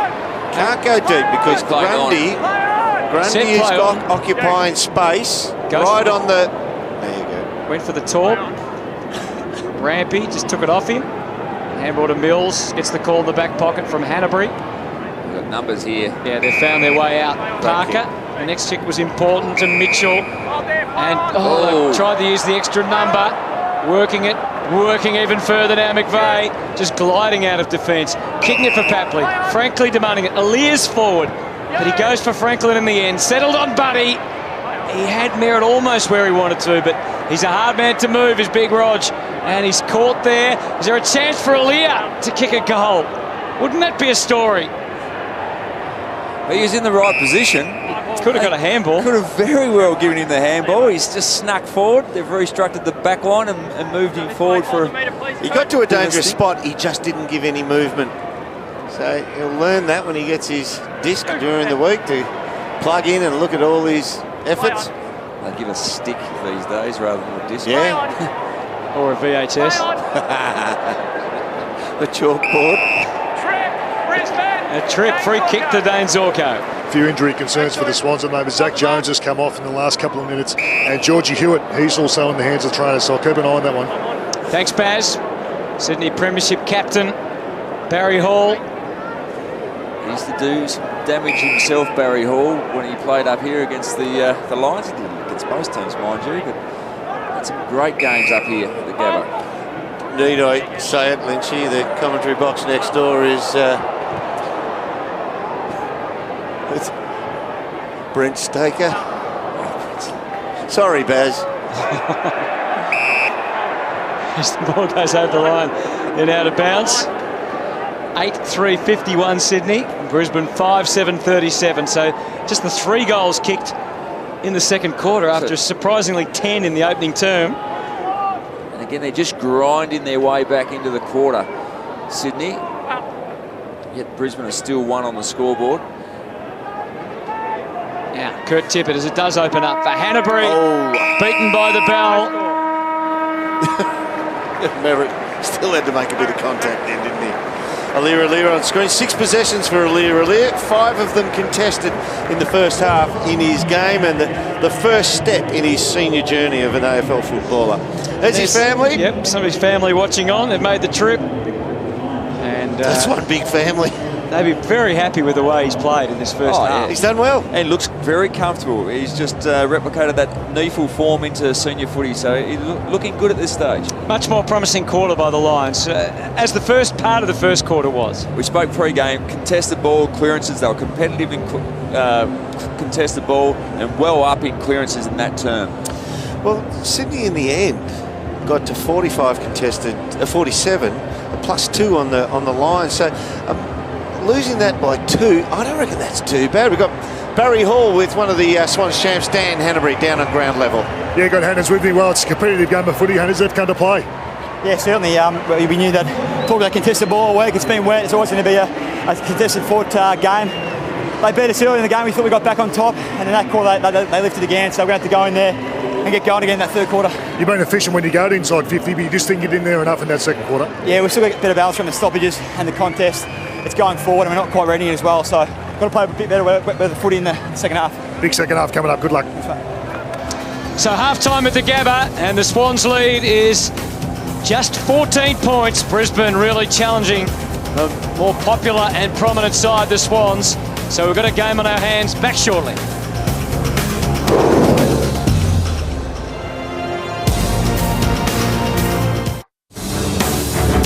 Half-time here at the Gabba on a wet Sunday.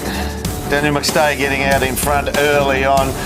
There's not a lot of space out there, but there's plenty of contact as Tommy Bell feels the wrath of Lance Franklin in the middle of the ground, and that resulted in a goal. Alistair Lynch, as we have a look at the wall here. Pierce Hanley the most goals for Brisbane, and Franklin and Hewitt 3 apiece. Hanbury's got 19, Robinson 15 for the Brisbane Lions. Yeah, and the Brisbane Lions will be very happy with their first 10 minutes, especially in the first quarter. And once again, they started the second term very well. And the thing we spoke about all week for the Brisbane Lions, and certainly pre-game, was their contested possessions. Yep. They competed in that aspect of the game against the Swans, who were number 1 in the competition. And their clearances, they dominated Very clearances against that big-bodied, experienced Sydney midfield. Yeah, they did very, very well. We're talking about big bodies. Lance Franklin, he's a monster up forward. In the first quarter, he threatened to kick the sweep here against the Brisbane Lions. He kicked 3 in the first quarter. And we saw that he was involved in that marking contest. The ball goes to the ground. His second and third efforts are exceptional. A laser tackle, then picks up, gets a handball away. And again, he's very mobile. We spoke, especially in his early stages of his career, he was playing more as just a half-forward flanker. We know he's a great mark above his head now, but his strength today has been his mobility to hit the ground once it comes off the pack and runs and works and tackles. So he's imposed himself, especially in that first quarter with the 3 goals. No doubt about that. He's arguably the biggest, most powerful, agile flanker we've ever seen. That's 6'5" and 100 kilos and can run like he can. He's pretty much got it all. Daniel Merritt's been in good touch, but defensively, Buddy just hurts him at ground level. Absolutely. One bloke who's hurting them at ground level is Dane Zorko. A wonderful performance already again at half-time. And that speed and pace is desperately needed for the Brisbane Lions. And when they play well, it's normally this man gets things started. He's been able to drive the ball inside 50 on 7 occasions. He's had 13 disposals, but you just feel something's going to happen. When he gets possession, he'll look to take off and hit target. So I think he's a really important player. He's the #1 player on the ground so far for metres gained. He's at 362 metres, which in these tough conditions is really good. So he's not just one-dimensional offensive player. He chases and works hard back as well.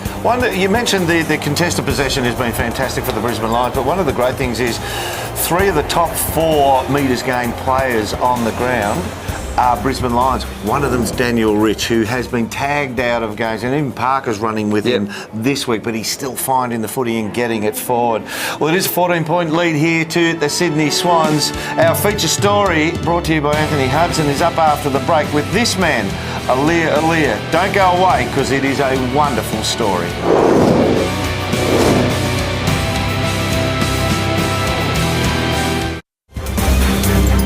Welcome back to the Gabba. Every player in the AFL has their story, but this certainly is a unique one. And Aaliyah, you have to say, Alistair Lynch, he's really looked quite comfortable out on the field in making his debut this afternoon against Brisbane. Yeah, he's plied his trade in the NEAFL for a bit over 2 seasons and got his opportunity today, and I think he's been really good at centre-half back. We saw him move forward just in the latter stages of that second quarter, but everything he's done, he looks like he's doing it at the level and at the speed needed for a senior AFL football. So he'd be very pleased, and John Longmire would be very pleased with his first half. So some good news. Yeah, you made the point that in the commentary that he wasn't rushed into this team. He's been there for a couple of years, and finally the opportunity opened up and he was ready to come in. Well, I think there were stages last year where the Swans had some injuries and he was playing well at NEAFL level, but there was no way they were going to give him a game, and I suppose he'd be disappointed to hear that. Yeah. But this year they were very confident that physically and mentally he was able to do it. And there's been some great work done behind the scenes. I think Rhys Shaw, whilst he was playing and as a coach as well, has mentored him beautifully. We talked about the journey, and it is incredible. We know he was born in Kenya of Sudanese parents, but in a refugee camp, came to Australia, started in Brisbane, and even the story of how he ended up going to Perth was quite amazing. Extraordinary to actually meet his cousin on a bus, move to Perth, and got his opportunity in the Western Australian under-18 side as a 19-year-old, and then get drafted to the Sydney Swans, and as we just touched on, spent a bit of time in the twos, but great opportunity now. And I mean, the mail is they're going to re-sign him shortly, and that is really good news. And plenty of his family here to enjoy the day, so we'll certainly be keeping an eye on him once again in the second half. He started well. The Swans, though, have got a battle on their hands. Brisbane have really come to play and put in a contest. 14 points is the margin. Third quarter not far away.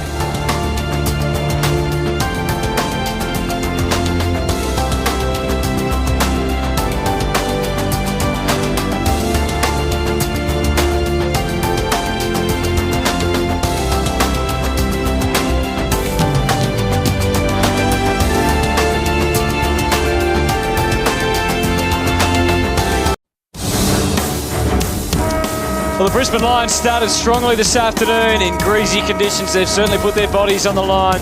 They've got some good tough nuts, but so too have the Sydney Swans. And they continue to slug it out. The rain just holding off for the moment. There's still a little bit around in Brisbane.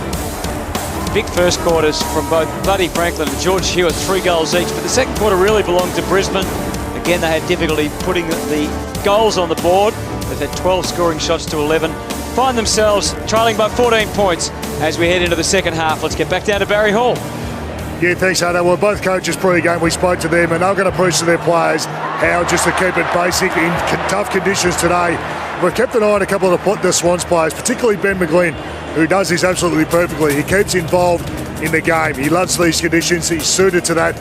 But we're going to have a look at an instance now where the ball's up on centre wing. It's kicked out to the Swans forward line. And you look at Benny McGlynn up the top there. It's true centre forward position. Gets into a dangerous position. They swing around and use this guy up. Clever little tap here, but he doesn't stop there. The play isn't finished. He tracks.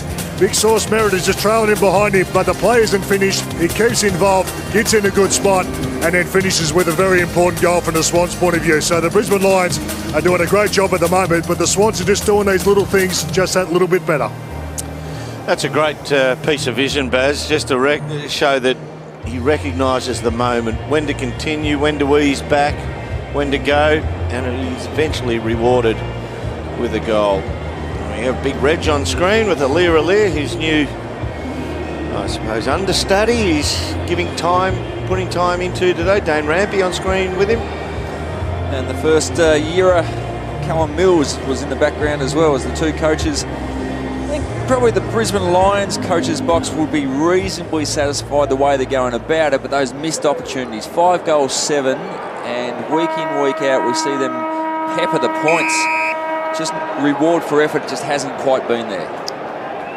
Third quarter then, coming here from the Gabba. And Stephen Martin hooking the ball down, giving their midfielders a chance. Kurt Tippett's follow-up was outstanding. Kurt Tippett playing game number 158 for the Swans. Averaging 16 disposals this year. Ball goes up towards the 50. Tapped away by Zach Jones. Keys. Hanbury sneaks through. Back to Heaney, forced onto the back foot and had to change direction. And not a bad kick, was it? Off one step to spot that up. Just saw Rampy on his own and pulled the trigger straight away. Things opening up through the middle for Mitchell, straight down to Franklin. A come back at him, but he's in prime position to mark. Next kick not obvious at this stage. Maybe it is to Buddy. It's obvious. Of course it is. Go for goal, Buddy. Go for home and show everyone what a star you are. Yeah. You know what? That's not fair. He's absolutely flushed that off 2 steps from outside 50 and it's sailed through easily. It's not fair when a bloke can do that. And I think Daniel Merritt in this situation, he tries to work back hard as they transition off half-back. Merritt, I think he's satisfied. Look, I've held things up here.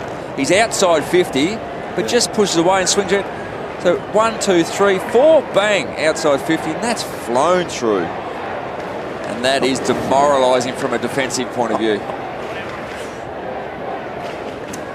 Buddy up to 22 and only a couple behind Tom Lynch in the Coleman race. We were thinking it might have been a double-figure day for Buddy. It's going to be hard for that. He's got 4, but you never know. He can just rack them up so quickly. In terms of kicking for goal, that's like the back marker at the store gift. You're just not allowed to. He should be handicapped. Kick on the right foot, but he's done that today as well. Leicester had time to really sum it up there. Nice and a kick. powerful response from the Lions. From Ryan Leicester. Really nice reply for the Brisbane Lions, and Leicester just broke that 50-metre arc and flushed one through, and this is really good play. Great pick-up, quick hands, and knew that, and he was composed enough to know that he had a little bit of space. He could run his full 15 and just smash that one through. So good quick answer, so raining goals rather than the water we were seeing earlier in this second half. Kicked 2 goals last week, Ryan Leicester. Well, he's in the forward line today, and I've loved the way he's charged up at the foot. He's only got 5 possessions, but what he has done is given them a strong presentation across half forward. And if he can start impacting the board as well, that's going to be fantastic for the Brisbane Lions.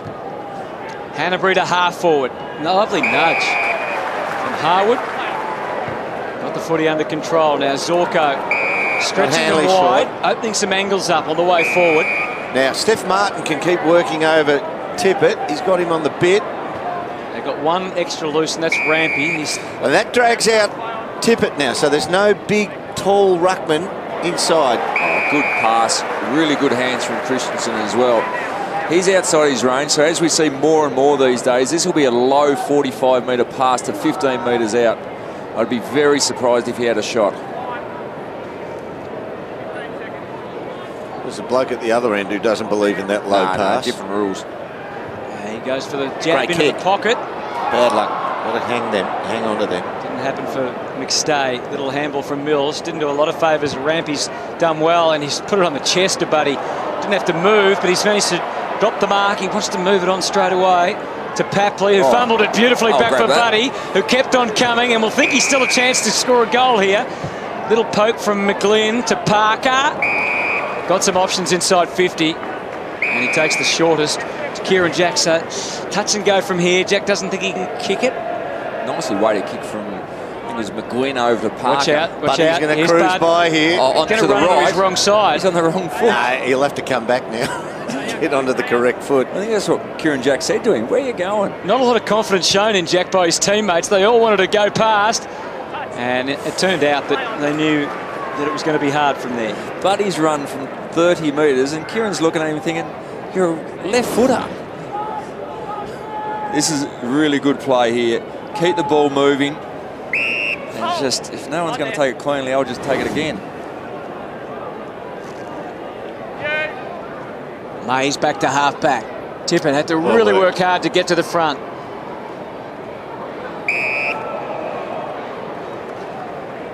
So 9-4-58 Sydney, 6-7-43 Brisbane. Margin still sits at 15, a goal each in this third term.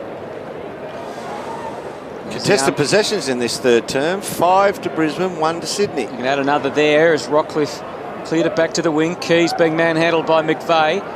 Alier on the job, did well. Grundy. Leicester coming up out of the game, but didn't get a handle on it. And Hanley knew exactly where to tackle, but he knew where he was going to move. Not sure that he had a lot of opportunity prior to the tackle.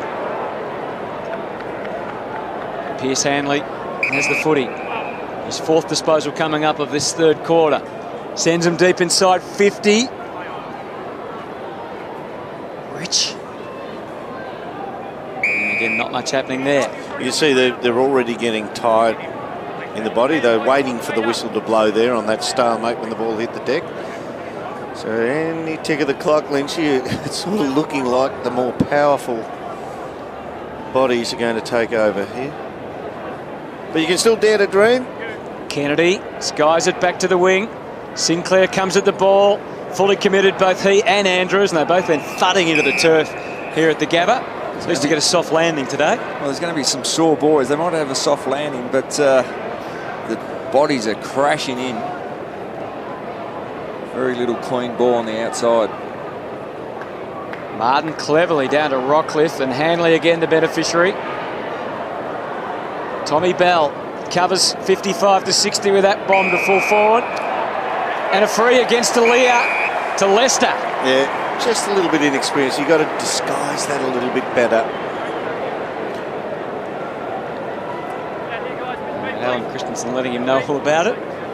Doesn't play with a mouthguard, Alier. See here, just a block on Leicester just to keep him out of that contest. Once he put his eyes onto Leicester, it was a bit of a giveaway, a bit of an indicator for the umpire that it was blocking. So Leicester's made a good start to this third quarter. And it just got better. Brisbane challenge again.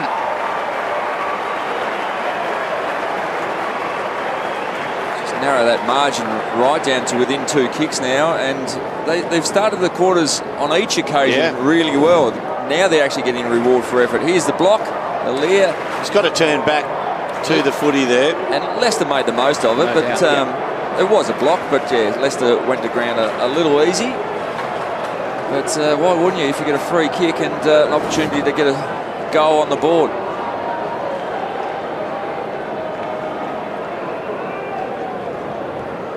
So the Lions have gone with 7 defenders, and Sydney have decided to man it up. Rains come again. Get to Hawley with the latest on that in a moment. Martin, Heaney. Swan's trying to respond here, but finding it difficult. Brisbane doing all the basics really well at the moment. Mills sends it Sinclair's way. Andrews again, the disciplined stuff. Knocking to the front of the pack. That's legs. Take the legs. Urgency level's gone up here for the Swans. It has to. Yeah, 3 years ago, that was good play. It's against the law now. Lloyd Parker sets it for Tippett or Parker, and Tippett made sure that Parker wasn't going to be impeded at all. Daniel Rich. Well, I mean, Parker's so proficient in the air. Daniel Rich is a very good ground level player and strong in the body. But the last thing he thinks is, on a wet weather day, when the big cats are going to be contesting this, I've got to watch Luke Parker. I've got to watch my opponent. He's just not used to it. And Parker just did the little run around him towards goal side, hooked back to the ball. Good, strong, solid chest mark. Well, it's one of the great attributes, isn't it, of Luke Parker? He can mark it forward and he can convert. And it's back to 15 again at the Gabba. At no time did Daniel Rich think, I'm going to be the competitor in the air here.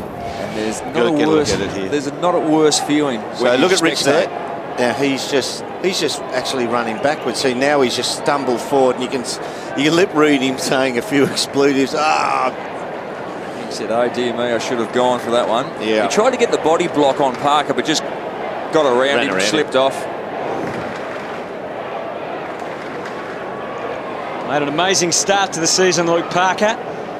Averaging 30 disposals a game, but as you said, more of a defensive role today. Yeah, they've gone very much head-to-head. He's tried the lockdown after this stoppage. He'll go on to Rich. They squabble slightly amongst themselves there, the Swans, but Mills again is the go-to man, descended forward. Hewitt out of position. Gardner did well not to give away a free kick then, did Hewitt, but Brisbane still get it back to the wing. McVeigh had to wait an uncomfortable moment. Laidler knew the pressure was coming. Rockcliffe, now Bell, advancing dangerously through centre half forward. Didn't have anything to go to. Went short, trying to find Walker. It was a tough man to find under those circumstances. Grundy done no favours. He's wobbled at the half forward. Looks like they might get it clear though. Tough for McGlynn. No free kick against Bell. Dawson comes moseying through. Off to Walker. One-on-ones. Took the words out of my mouth there. McStay. Lester down there as well. There's the flick up from McStay. Christensen, the dab pass. Almost for Rich. Just got out of his mitts. Walker looking for a free. Tailing it out to a teammate. Out there? Grundy. And they're out. Crowd thinking it might be deliberate. It's going to stop. Oh, Gardner just got crushed over the line. He didn't touch the ball. He never touched the ball, and he was tackled. Yeah, even that one, Tommy Bell didn't recognise that there was... look, he never touches the ball here. He gets tackled. He was going for deliberate, I think. I think he was going to shepherd it over the line. So still, Tommy Bell a few seconds before should have recognised there were at least just one-on-one ahead and could have gone to the goal square. Most times they've gone forward under pressure. There's been the extra Swans player back there, but got to recognise that moment, use your vision, sum it up. It's becoming more of a factor in the game as it's gone on. Absolutely. More time he's spent in the midfield. Martin, Tippett careful not to give away a free. Maybe there was a little bit of high contact there. They get it forward through Lloyd, but again, not for long. Buick on the job. And Daniel Rich on a dry day. Yes, but just out of his range. Talk about Daniel Rich in a second, about how much effect he's had on the game, the total, the sport. Tosses it up to the square. McStay looked likely. Laidler, the instant handball. Hanbury. Oh! Big tackle. That's an effect on the sport. Yeah, Tommy Bell. Tom Bell had the crosshairs straight on. Zach Jones, who was in a bit of doubt in the second quarter. He's got him before he's come back down. Yeah. And he's a big, strong midfielder forward, Tom Bell. Tippett got it away. And it's a Brisbane free. And Ben Keys. That's an inexperienced player, our first gamer. He's actually that keen to take the shot. He walked over to pick the football up. Normally you just walk back and say, somebody throw it to me. What a moment it is for Ben Keys. Local boy, he's grown up a Brisbane fan. Said he always sits in section 62 with his family. And it's just a fair way away from here, but they'll be looking over his shoulder as we are, as he comes in to kick his first goal in AFL football. Ben Keys, welcome to the big time. And that is fantastic scenes to see all the players get over and celebrate with Ben Keys in his first game. The academy player is the third pick in the draft last year for the Brisbane Lions, and been a really good touch through the pre-season and in the NEAFL competition. Gets a high contact free kick from Dan Hanbury, and he's got some beautiful skills and just slots that one through nicely on the left, so good result.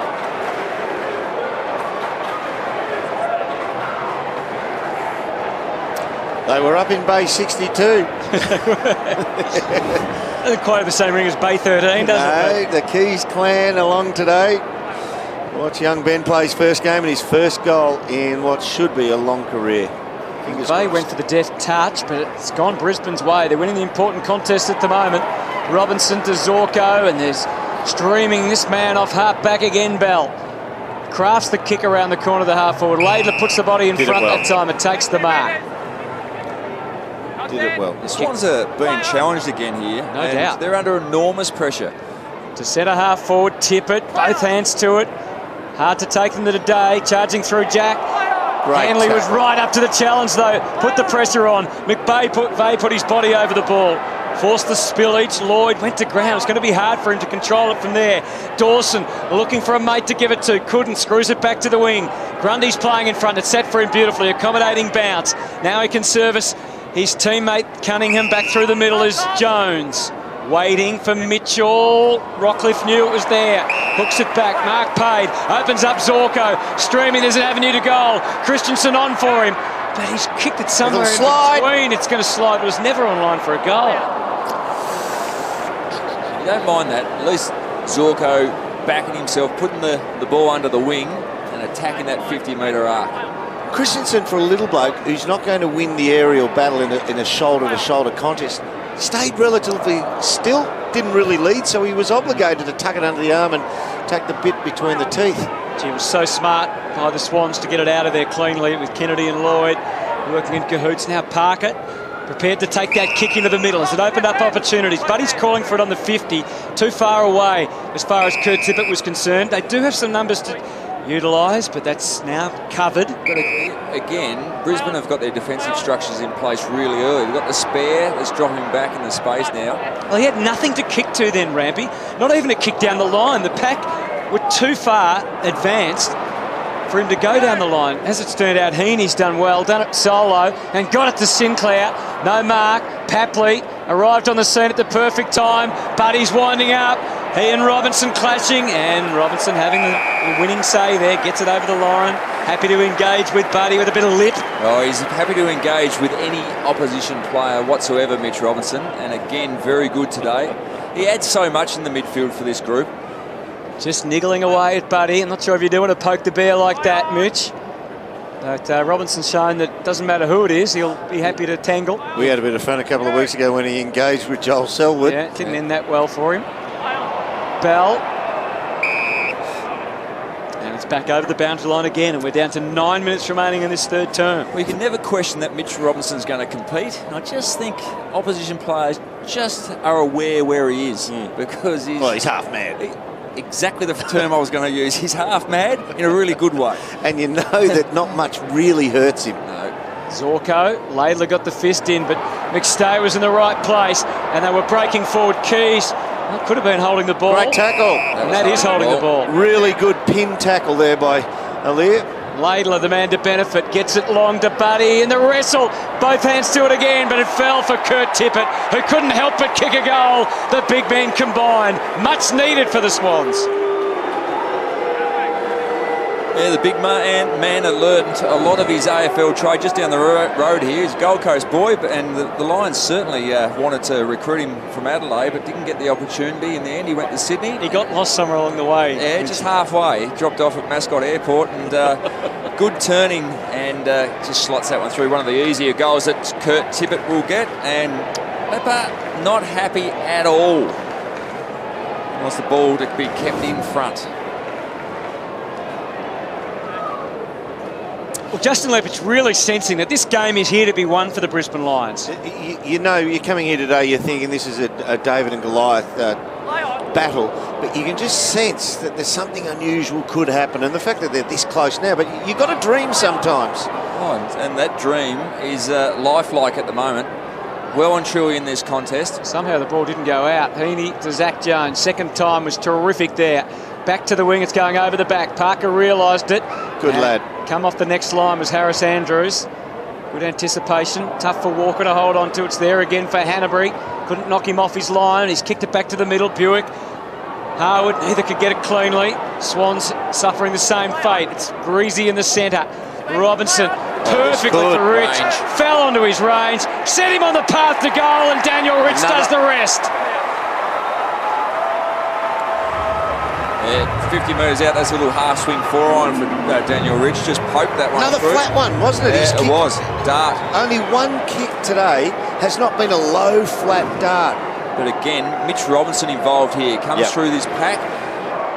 Ball's body line. Good work from Sinclair to keep it going forward. But Robinson gets it through, gets it in his hand, and just hits it on the boot, 25 metres. Luck of the draw, goes to Rich, but then class to finish. Has there been a player in the AFL currently who's stiffer than Daniel Rich in terms of circumstances? He's a good player. He's not an all-time great, but he's a good player. But because he's the best kick in this team, in not a great team, he's automatically tagged week in, week out. Left to his own devices, if he was at a team which was winning much more, he could elevate even from being a very good player to an extraordinary player. And he's had trouble, hasn't he, with that tag, as a lot of players do. Well, Ben Jacobs did a really good job on him, I think round 2 up here, but he does get a lot of attention. If you looked at it, let's just, for argument's sake, hypothetically, you swap him and Hanbury into teams, he's not getting tagged if he's in Sydney's team. Was it Des Headland of 15 years ago? Well, goes from here as a fifth stringer then to Fremantle as the number 1 gets tagged. And he gets to use those foot skills to awesome advantage. Rich sends them forward again. And Leicester gains some more territory as they get closer to goal, outnumbered back there. Rampy on guard again to Mills. Along that wing, Heaney, effortless through the air, couldn't get it finished, but he was fully committed again. Over the ball, but Brisbane, as I said, still winning those important balls that are up for grabs. Into the pocket, he buries the kick. And McStay, Rampy, runs that tightrope along the boundary. Not sure how it'll end up because the Swans certainly not represented as well as the Lions. Kennedy wore a couple for the cause.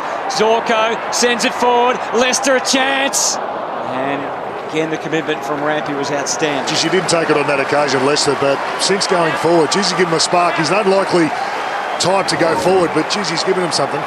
He keeps coming at the footy, doesn't he? Hey, Baz, we just see that one on screen where Mitch has just cannoned into Heaney. Down at ground level, you get a great feel for the body explosion, poundage. Has this game gone up a fraction? Yeah, it has. I think Brisbane have got the real belief now that they're within that striking distance. If the rain stays away, they're right in this. Swans fight amongst each other to some degree there. They were circling the lines, and they still are.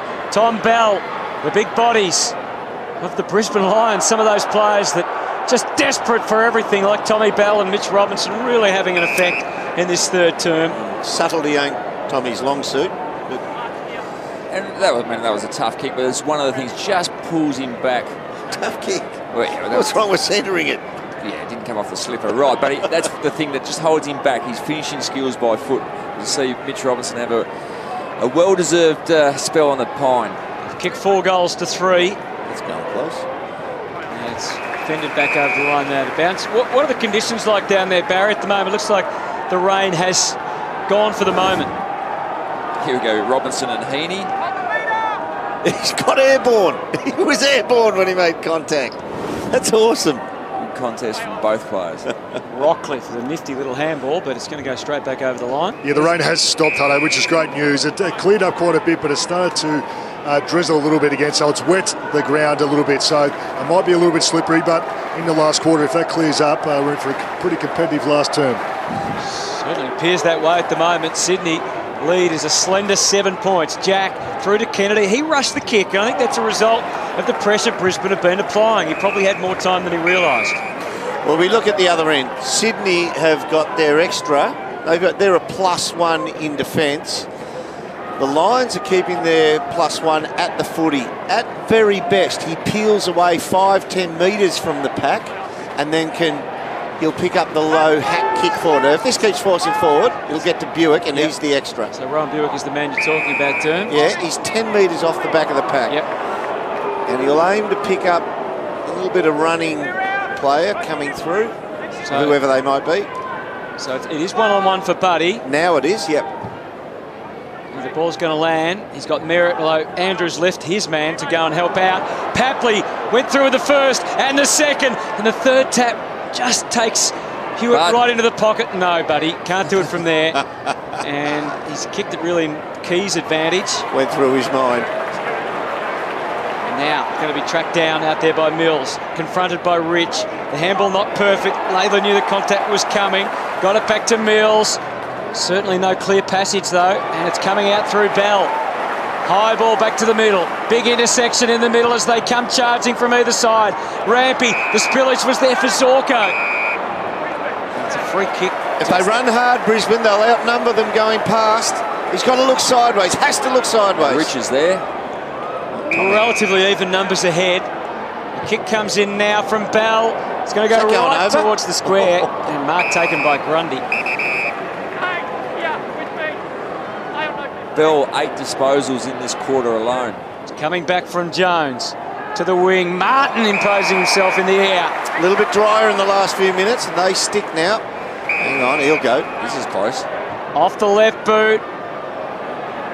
McStay didn't take it in the air. Pasternak scores. Oh, a bit more comfortable in the coach's box for the Lions after that score, and now it's back to 1 point. And the Lions are just really surging it. This is a great grab over the top. Steph Martin in game 100, 57 of those with Melbourne. But drive the ball in. McStay launches himself at that contest, stays in the contest, and then bang, Pasternak just smashes that one through. Through the bodies. They're doing everything right at the moment, putting enormous pressure on. Well, where they were challenging themselves before the game was contested footy. They've been woeful over the last couple of years, last couple of weeks. This quarter, 38 contested possessions, the Lions, 32 to Sydney Swans. You can go with a couple of years. They've actually been poor at it for a couple of years. Yeah. And this is one of their better contested games. Wonderful to see a young team, and the very moment, the very 2 or 3 minutes play when you say, right in their journey, now is the moment they actually believe, and they believe they can beat this wonderful Sydney team right now. 1 point ball game then. McGlynn to full forward. They come from every angle. Buick, he held off the charging McGlynn. Yeah. McGlynn slid in, took Rowan Buick's Did he legs actually out. make contact? I don't know if he did, but the umpire said he had to take evasive action. So he jumped. Interesting. Yes. Back to half back.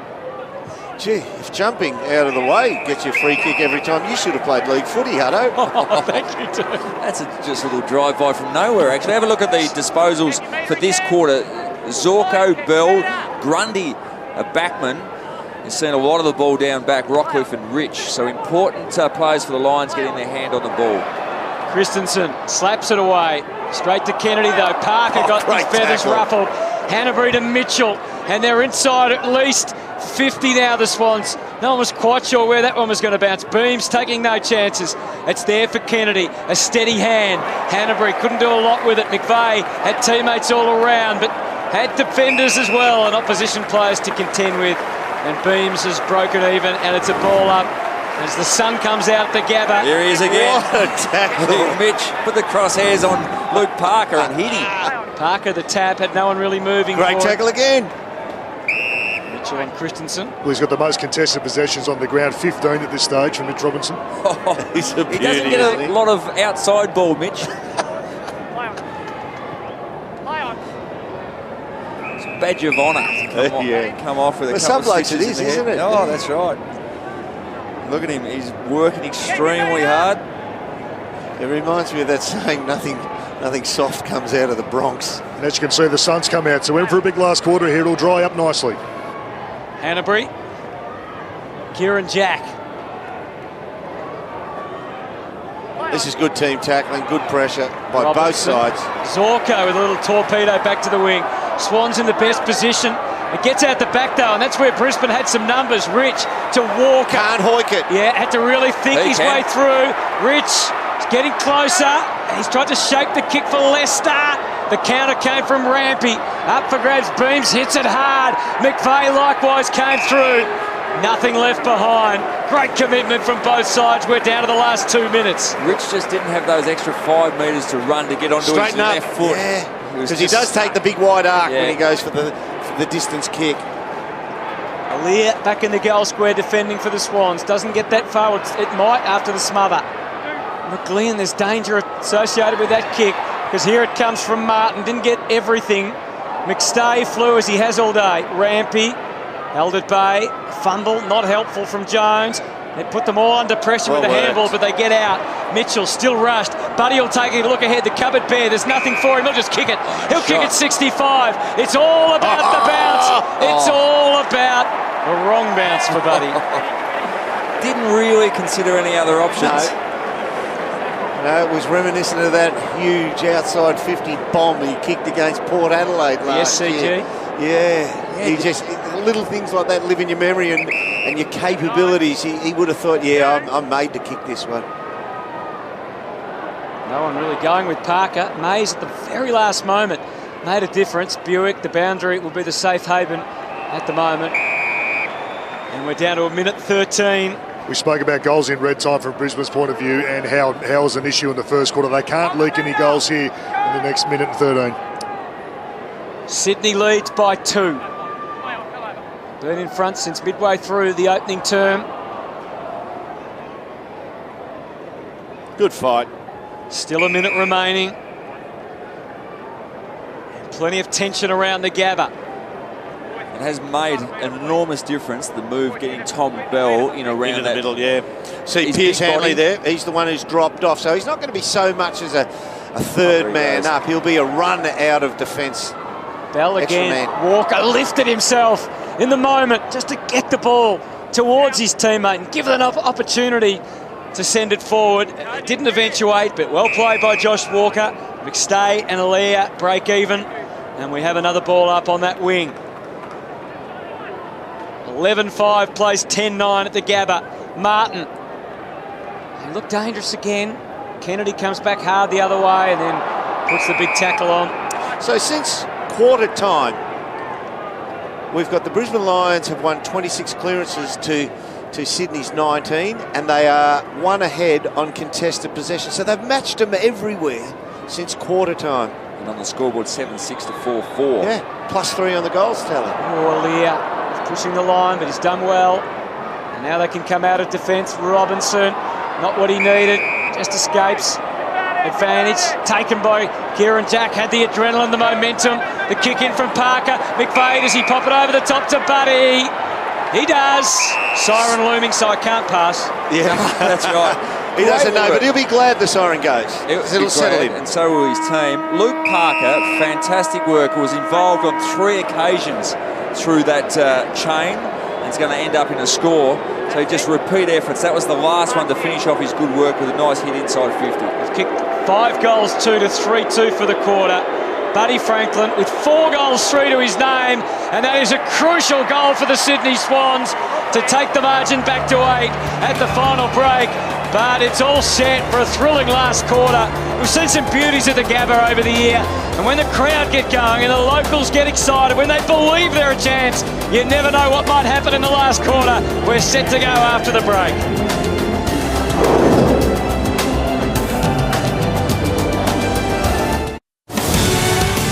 Well, the two coaches are fighting at opposite ends of the ladder, but Justin Lepich knows there's an opportunity here for his Brisbane Lions. And John Longmire certainly knows that how tight it's going to be at the top of the AFL ladder. Can't afford to slip up. Matches you're expected to win. They take just an 8-point advantage into the final term. It's really there for Brisbane if they can go up to Sydney with a contest in this last term. It is, and we could see Justin Lepich pleading to his players. He said one more quarter they can have a great victory. They had a good one over the Gold Coast Suns 2 weeks ago, and this eclipsed that. Let's get down to Barry Hall. Yeah, thanks, Hutto. Well, we spoke about red time quite a bit today with the Sydney Swans, and 4 goals in the first quarter really killed the Brisbane Lions. But I spoke about it with a minute to go in that third quarter. They cannot leak the goals of Brisbane Lions in this last minute. And the last 20 seconds of that quarter, heaven forbid, that's exactly what happened. We see Jeremy McVeigh, easy mark, pop it over to Lance Franklin. And this is a tragedy from Brisbane Lions' point of view. They worked so hard in that third quarter to try and give back and peg that score back, just to leak an easy goal like that. Let's hope it doesn't bite them in the backside in the end, because they've worked so hard to get to where they are. They've outplayed the Sydney Swans since quarter time. 7 goals to 5, equal on contested possessions, equal, just slightly shading them on clearances as well. Big Rog, he's getting into the crowd as well. wants a little bit of support from the crowd, and it's exciting for the Brisbane Lions supporters. They've been down for a couple of years. Now they're taking on one of the top teams in the comp, and in the last quarter they're well and truly in this game. 8 points the margin as proceedings begin. The ball tossed up. Martin and Tippett, the two ruckmen, as we see Cunningham feeding it through to Kennedy. Mills, no free kick. Well done from Walker. Got to the right spot. Was helped out by Keys. Guarded. Not a great turning circle there from Tommy. And Rampy puts it on the chest of Tippett, but dropped it, had time to recover. Gardner from the side. Coming hard the other way, Sinclair. Heaney knew where Jack was. Buick tried to stop him. It's set up for Franklin with a run, the leap, and not quite the mark. Cunningham couldn't get it to boot either. Zorko taken out by Franklin. Robertson tried to sneak it through. They've done this the hard way, the Swans, but they've done it. McGlynn, the goal kicker. And Benny McGlynn was the one in the end, and again, Leopard not overly happy. McGlynn had the opportunity. He was at centre-half forward all by himself. He was screaming for the ball, really disappointed he wasn't used. Now the ball just bobbles around here, and he still holds his width in space just to be used if needed, and in the end just gets that few metres, 5 metres out, and kicks a really important goal. Just stretches the lead out to 14 points now. Good start to the last term for the Swans.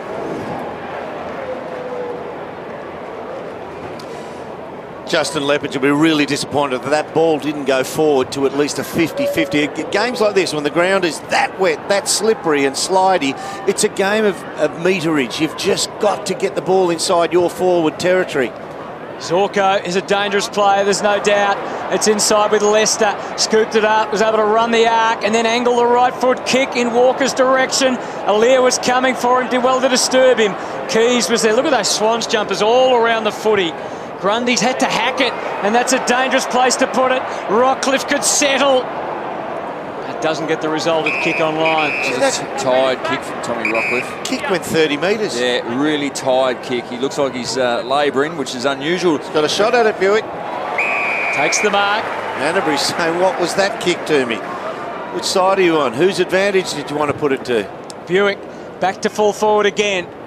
McStay down there to fly, which he's been doing all day. It's did that well then. Hard to take marks on. Christensen. Yeah, free kick, Brisbane. You can have your legs taken out and it's a free kick, but when you run in and you make contact with the head.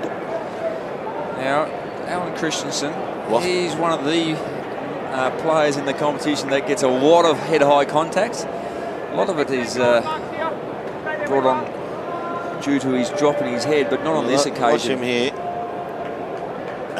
Gee, just a little clip. It was a headbutt from... I thought he might have dropped in with the oncoming knee. He's got it. Unconvincing kick, but it's full points. And back to 8, the difference. Well, they won't go away. This is a wonderful test of character for a young team that's been battered around. We watched the knee come from Parker. This is what I thought the free kick was for, but he then lunges forward, and I don't know where he gets hit on the head. It must have been a clash of heads, I think. I think it was to start with. And I don't think that really is a free kick. But anyway, that's a good result for Brisbane. Not good for the Swans. Alan Christensen converted.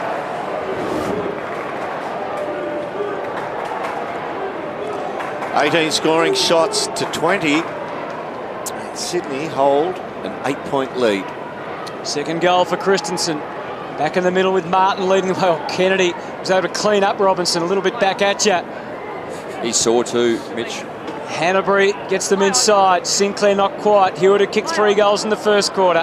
Hasn't added since. Robinson didn't take it. Parker did, and then missed the target. Robinson backed up well for the Swans. Hewitt, the next handball. They just stay ahead of the game. Sinclair just paralysed for a moment. Wasn't sure what to do with it. He had Lions all around him. Gee, he's in trouble. Mitch Robinson in the middle of the ground. They're going to take him straight off. He's jogging on his own speed, but he sat there motionless for a while. Let's have a look at him. Oh, bang. Big shoulder from Kennedy onto the chin. Totally accidental. Yeah, that's stunned him. He's going to need a few minutes more than the normal 90 seconds of rotation time. He's going to need 5 or 6. Protected the marking zone really well then. McStay to send it back into the middle, set up Zorko. Brave Flying kick. past was Beams. Christensen again, just about into the 50 now. The lines on the move. Leicester kick misses the mark and made Rampy's job considerably easier. But they can lock it away inside the forward 50 and try and set up an opportunity to score a major. They've done this well. Yeah, they've done it really well. The repeat entries, stoppages inside their forward 50, not allowing the halfbacks to run out for the Swans. That's a lovely return to the olden day medicine there, Lynchy. You've just been clouded with a big shoulder to the side of the head, half knocked out, and the trainer just gives you a little rub on the top of the head. You'll be all right, Tiger. I think it might have been Doc McConnell as well, just giving me a bit of a clip. But you've got to know your patient, and that's probably what's best for Mitch. McVeigh goes straight to where they congregate on the wing. Beams was the last to get a tap. Buddy will look up, and there's nothing for him at all. Absolutely naught. So he goes backwards and found some resources to utilise.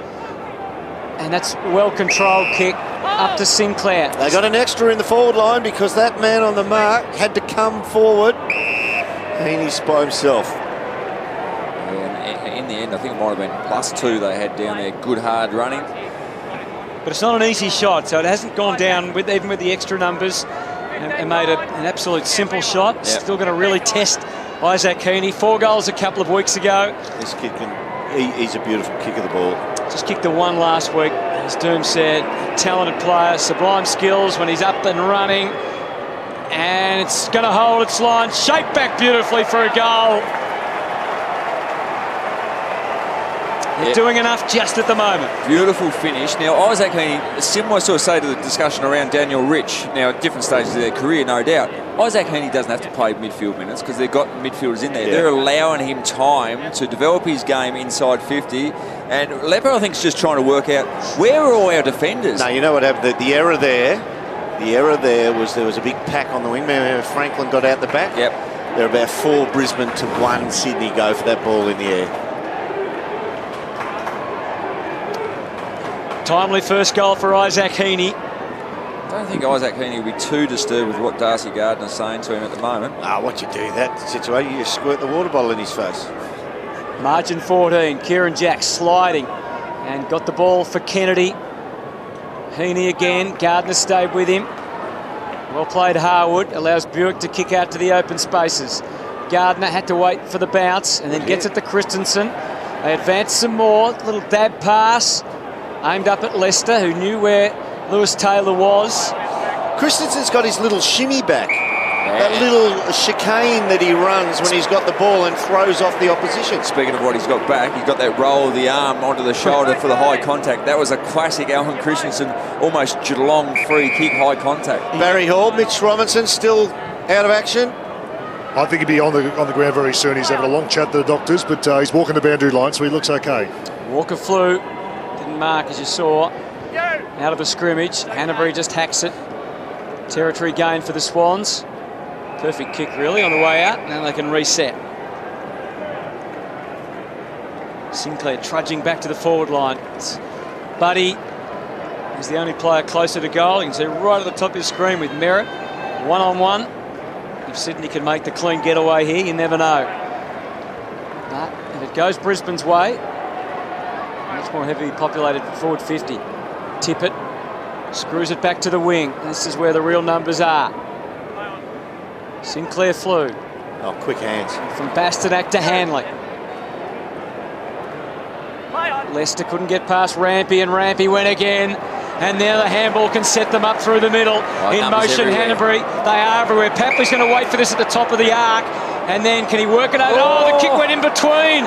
And Papley couldn't get it across to Franklin. But he might have to do it on his own. And not happily either. No. Not happily. Lloyd. And it's going to be a tough kick for goal.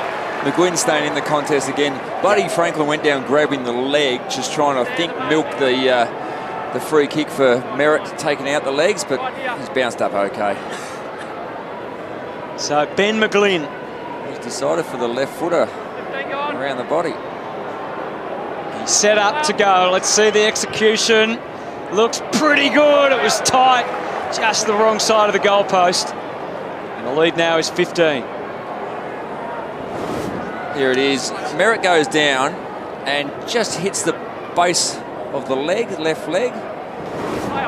Buddy comes up holding the He probably just knee. took one step and then went down, Buddy. If he'd gone down straight away, he might have got the free. But we can see in that situation, if his foot was planted and Merritt took the leg, that's when it's trouble. really dangerous. So it's a great rule interpretation change. 15 points the margin. They're holding them at bay, but Brisbane are still coming. Jones and Mitchell. And then a high ball to the top of the 50. Franklin can't take it, swatted away by Merritt once, and he's hard to stop when he's up and running. Sinclair infringed in doing so, and Merritt just gives him a little poke on the way out and a few words to go with it. Thanks for that, Daniel. Kick back for Bastanak to try and mark. Well done, Lloyd. He was off position. Bastanak thought he knew where Andrews was. Handball misses the mark. Who wants it the most? Lloyd got it out. Cunningham rode the bump. War one for the team. Low pass, Papley. Tippett's up in front. The arms are up high, and he takes the mark. Kurt Tippett, tough kick coming out. For the first time since late in the first quarter, Sydney is starting to control the issue. Clearances 6-2 in this quarter. Contested possessions, they've crept ahead by +2 and +13 on uncontested possessions, and that's reflected in this final quarter, 2 goals to 1. 21st possession for the day coming up for Kurt Tippett. It's a big tally for him. And again, wrong side of the post. So 16 points now between Sydney and Brisbane. Here it is. Big Rog comes steaming through and tries to take the opposition ruckman with him, and just gives him a bit of advice when he gets up as well, Rog. Mays with a little cute kick into the pocket for Andrews. The handball has Rockcliffe going. He too just dabbing it. So Swans are getting all their numbers back at this stage for the next kick. So Hanley goes for a 3-quarter. In short, Got a couple on the outside. Going to use those. Back to Rockcliffe, just waiting to punch it out. In the end, indecision. Will I, won't I? Bell. Rockcliffe came again. Hanley, they've got beyond the wing. Now the trouble starts. No. Pace. Got away. And Rockcliffe been involved time and time again in that passage of play. And he puts it in front of Christensen. Clever kick. The goal square is vacant. There is no representation there from Brisbane Lions. The closest player to goals was about 20, 25 out, so he had to look desperately short, and that's where Christensen led to. And good movement from Christensen. Those moments in matches, isn't there, when if you're going to come from behind, cause an upset win, you've got to take your chances. Alan Christensen knows that. Straight through she sails, and the game is well and truly still on at the Gabba. They just won't go away, the Lions. They're hanging in there. Those numbers, that trending away in contested possessions and clearances, but this is really good work. And Christensen also knowing the capabilities of his skipper in Tommy Rockcliffe. Not a booming kick from outside 50, so had the option of leading and was honoured. Great goal from Alan Christensen. He's been pretty good today. Worked extremely well. Good in this last quarter so far with 5 disposals and the 2 goals. Playing very well, Alan Christensen. He's got the shimmy back and his kicking is on target. We'll go to Barry Hall and find out what the status is on Mitch Robinson in a second. Well, they're out of the middle. Parker gets them going, the Swans. Coming hard up at the ball, though. There's Harwood. Parker again. Bell. It's a Sydney free here for the illegal tackle. Well, they fetched this one, Barry Hall. Mitch Robinson on our sheets here, he's got a blue line through his name, which indicates that he's not just having a rest on the bench. Well, he was walking the boundary. I thought he's actually going to come on, but he went down to the change rooms for a period of time, nearly 5 minutes. He's back up now, so maybe he won't take any more part. Misfire from Tom Mitchell.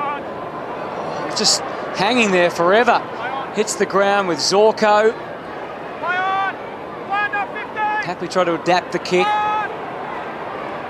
Callum Mills tries to forge a path. Nothing doing for Sydney. They've got it out of there again. Mays shaped the kit for the wing.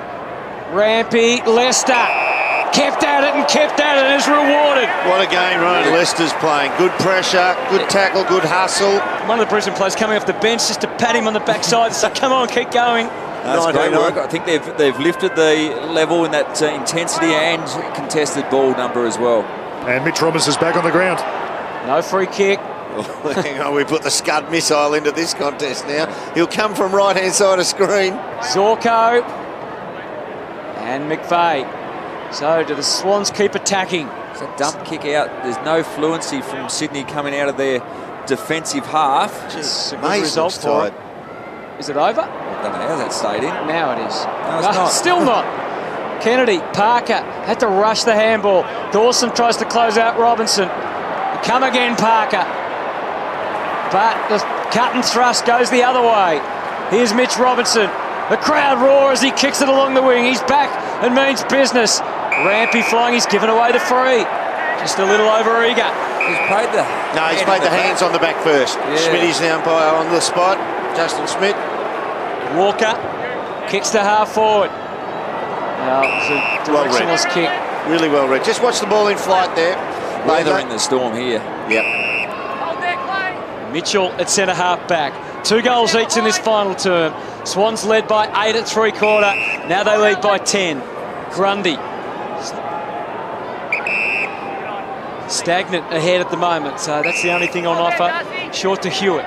He had a handball up his sleeve if he wanted to ladle it, but not smart. Yeah. There was nothing for him at all, was there? He was on his right foot. Hewitt, challenging kick, executed beautifully for Robinson. And on that instance, you've got to come back to Laidlaw. He shouldn't have called for it, or he should have at least reinforced it go long. Sinclair, did he push? He did, illegally.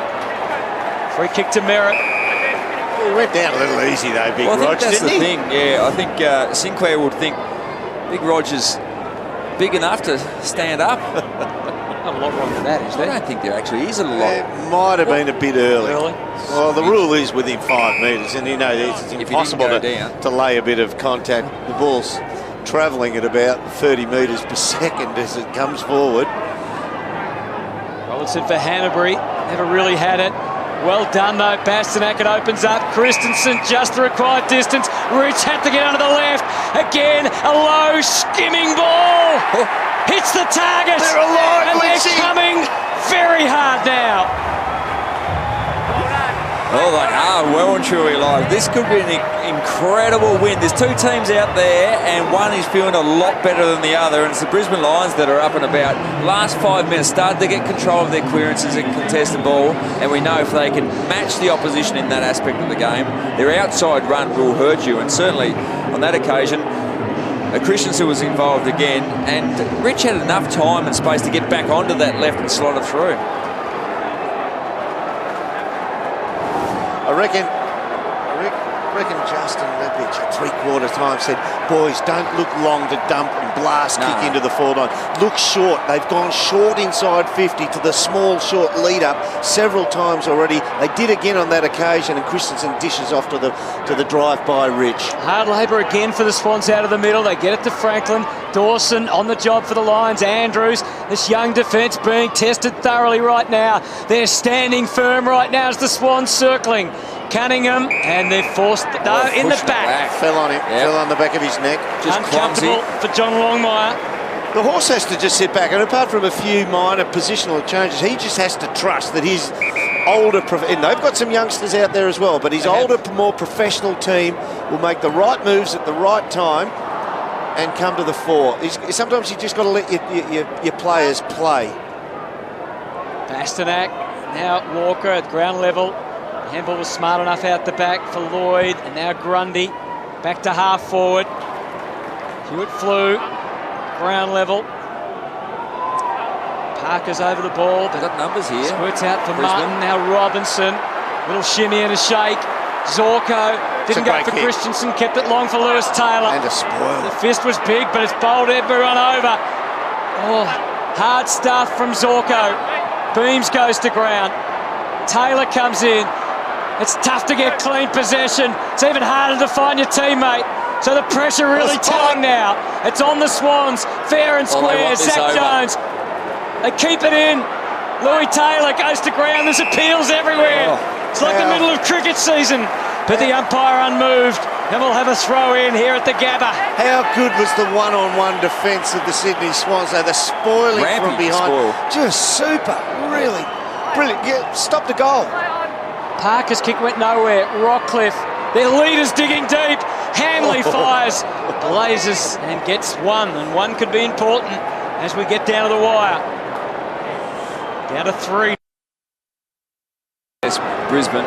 They're certainly working harder to put pressure on the ball carrier. Whenever the Swans get it, there's 3 or 4 chasing.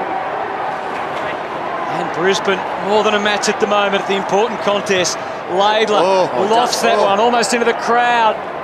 Oh, Sinclair did everything but take the mark. Well, that's as good as a result they could have hoped for that kick. Again, it was a dump kick, under pressure, just bombing long. And a good result in the end. 50 metres along to the wing to cause a stoppage, a throw in. Reset. From the throw in, Hanbury. Left footer. Crowd doing their best to try and lift the home team. Gardner made a good contest of it. There's bodies going over on the wing. Heaney sends them deep inside 50. Franklin and Merritt. Buddy, Merritt, magnificent stuff from Sauce Merritt. He could not afford to let Franklin have an inch, and he's got the big smile on the face now. He's even applauding himself, Big Sauce. Have a look at the big fellas going. He's saying to the crowd, give me something, give me more. Yeah. He's raising the arms. Both big, very powerful men. Merritt over 20 metres would be the quickest in the club. 110 kilos of power. Tippett. There's power there. Speaking of. Just manhandled Martin. Yeah, Martin will stay down in the last contest. He's really tired. Has had a lot of support. Wants it back again. Gets his wish, but he's got to go against Andrews. He was held out well. And now it's Robinson. Now it's back on Brisbane's terms. Big one-on-one on the wing. And it's been won conclusively by Laidler. He's done well in that aspect today. He's been able to read the ball in flight just a little bit better than Lester or his direct opponent on 3 or 4 occasions. Back to half forward. Franklin flies. Crushed the pack. In the back. But once again, that long bomb, you're relying on a pack marking 7. Yeah. So, very, very low percentage from Sydney. Well, it's Sinclair's got to mark that, because as much as I love Franklin, I think he's one of the most amazing players I've seen.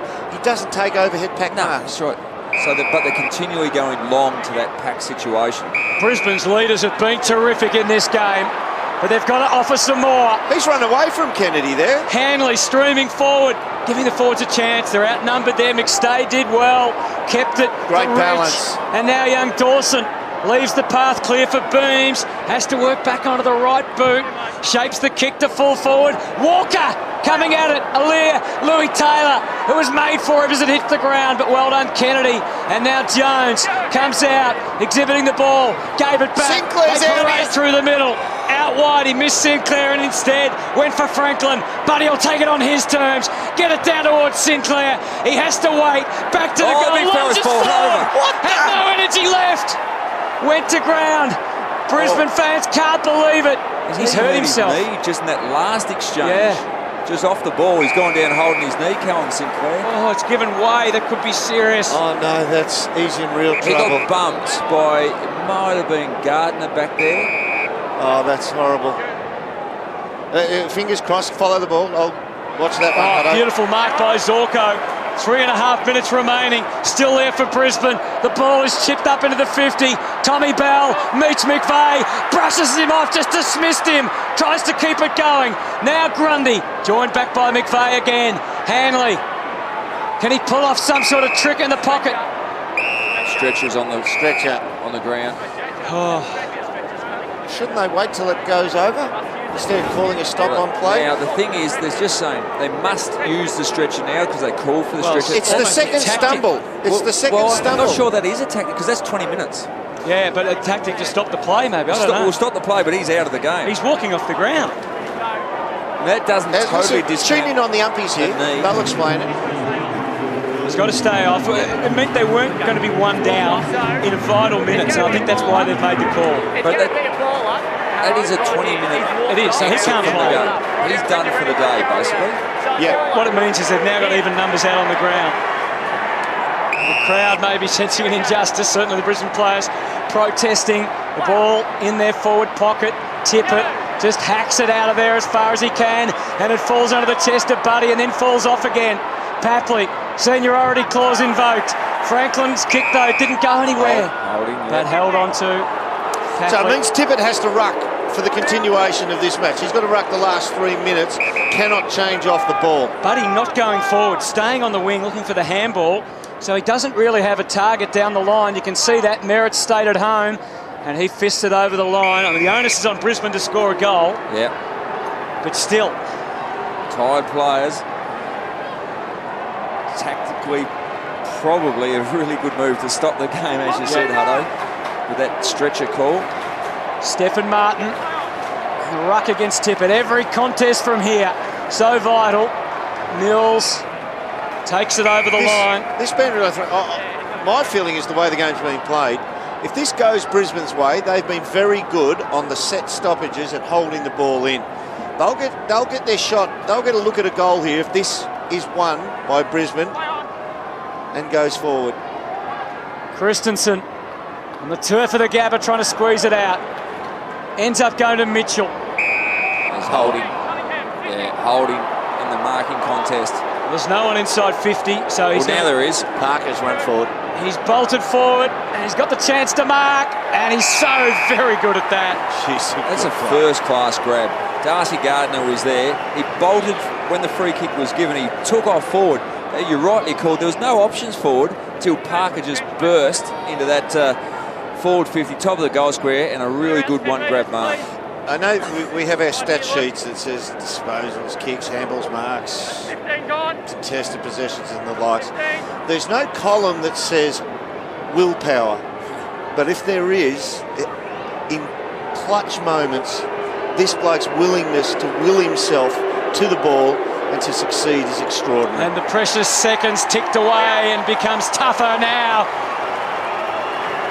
As that tough man, Luke Parker, kicks the goal and takes it to 9 points. And a crestfallen coach, Justin Lepich, needs a miracle now. And Derm, you spoke earlier, just say the free kick here as just taken out of that marking contest. Didn't seem to be a lot in it, but there now Parker bolts. He works hard from that contest, doesn't stay back and spectates.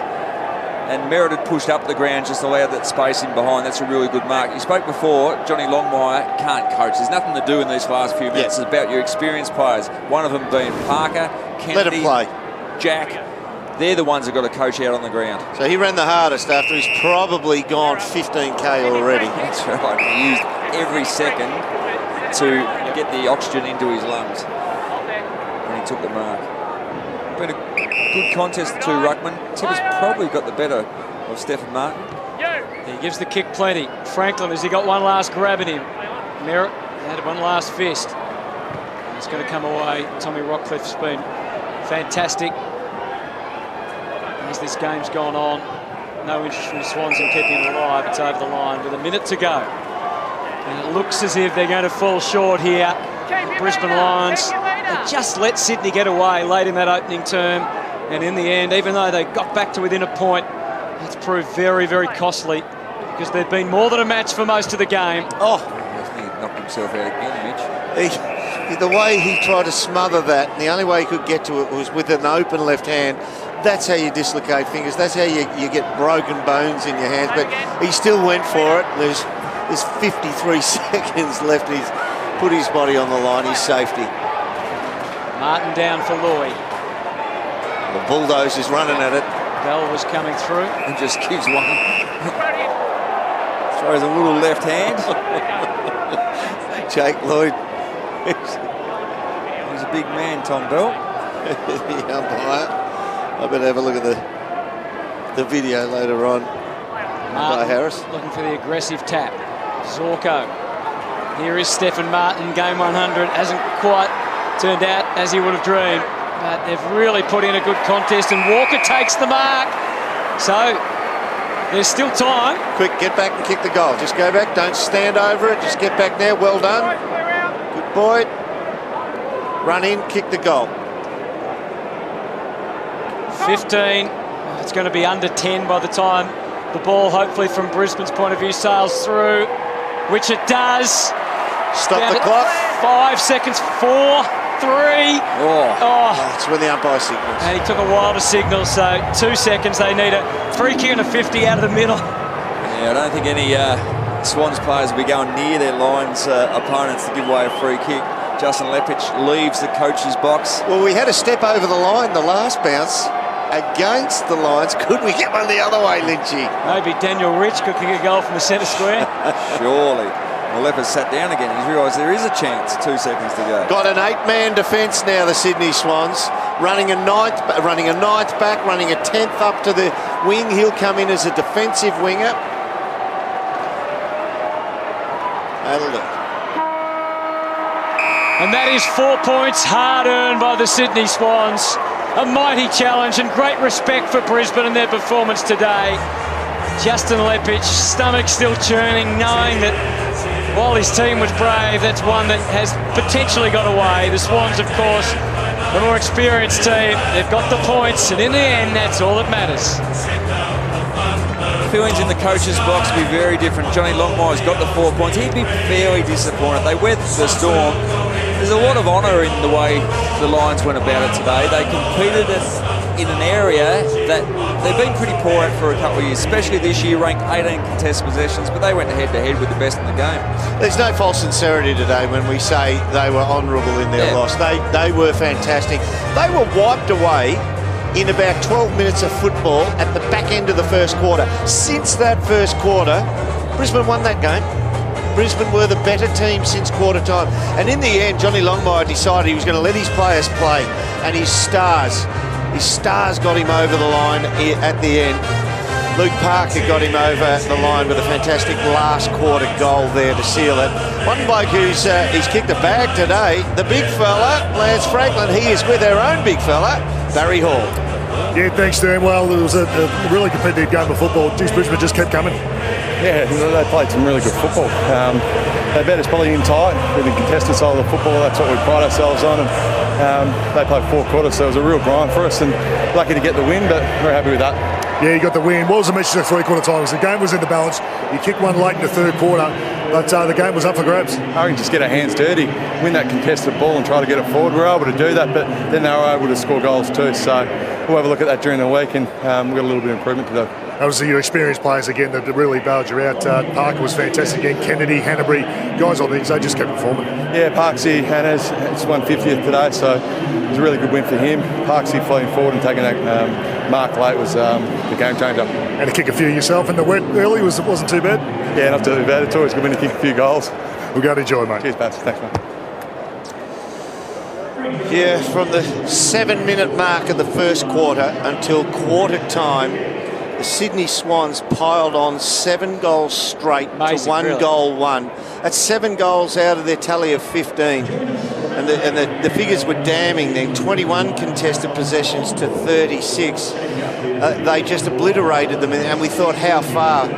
So then we got to take our hat off to the Brisbane Lions thereafter, and Barry, one of the blokes, he's our favourite player. He's just a little gun, and he does things when you need the team to do things to stand up. You've got Luke Parker with you. Yeah, he certainly stands up when it counts, and Luke, it was a tense last quarter of football, and all your leaders needed to stand up, and you did. Yeah, for sure. I think we probably weren't in the position that we wanted to be at 3-quarter time, and in these games you have to stand up in the last quarter, and our leaders did, and our back six was outstanding, and to stand up, it was pretty fierce heat. They threw everything at us, and they probably dominated us around the ball at times, but it was good to get the win and stand up in the last quarter. One guy that really did stand up was Kurt Tippett. He was outstanding today.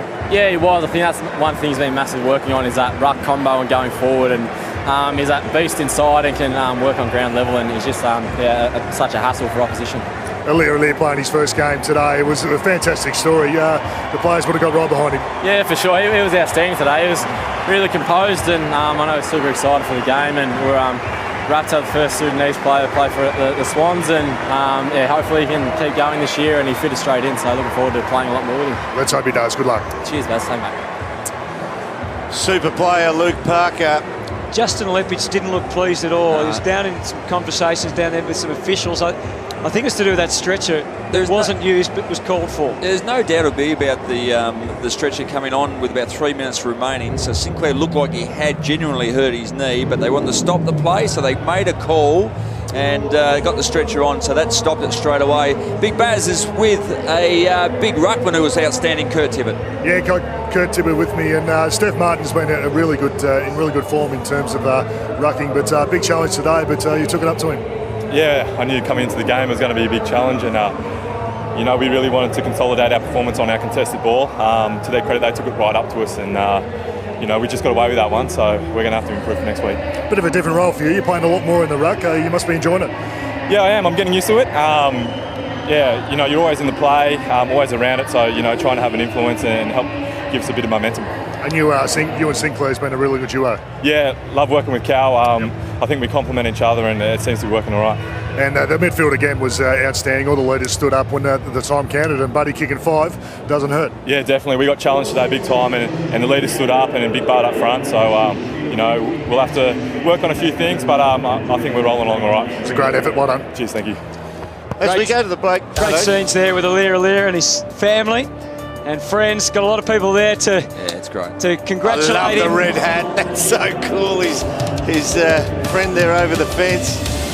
We'll talk about that interchange with the proposed stretcher, which wasn't taken. That is worth some hefty discussion. All right, well, the Swans joined Geelong, second and third on the ladder with 5 wins, and gee, they had to work for it today. They get home by 3 points. Sun shining now at the Gabba. Been a tough day weather-wise, and the Swans were just tough enough in the end.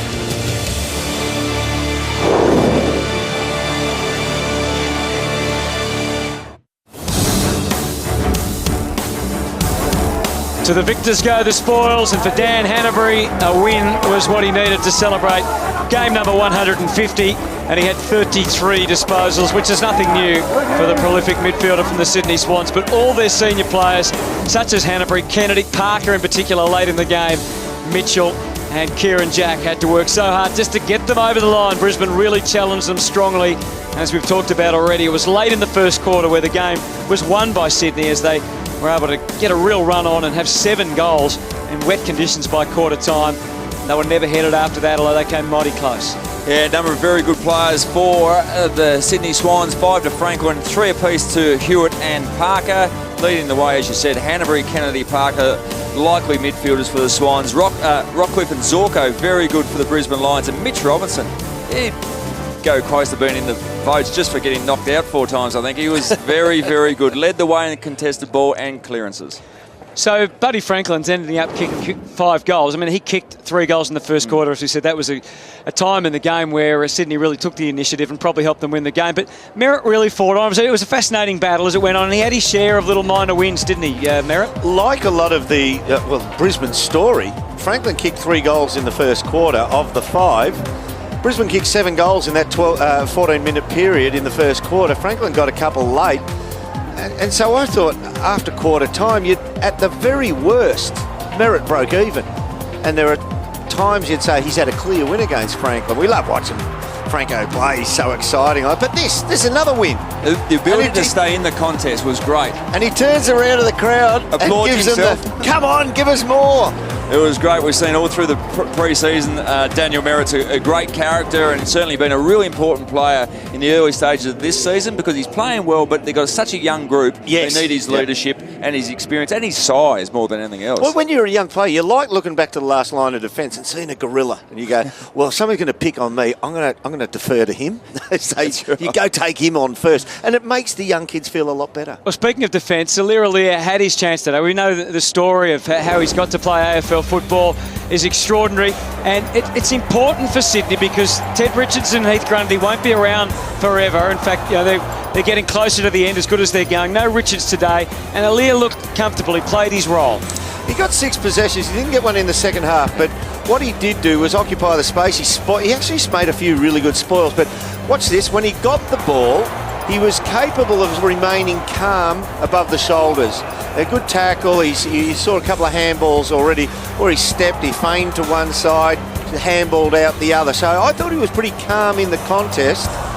He just made one novice sort of blue when he went to shepherd a mark for his teammate, and he looked at his opponent and could have done a little bit better, but that's time in the seat. We enjoyed watching Mitch Robinson in action too, didn't we, today? And I think he won the best and fairest last year on the back of his hard-nosed attack of the ball. Year. And he is no doubt having a better year. He competes.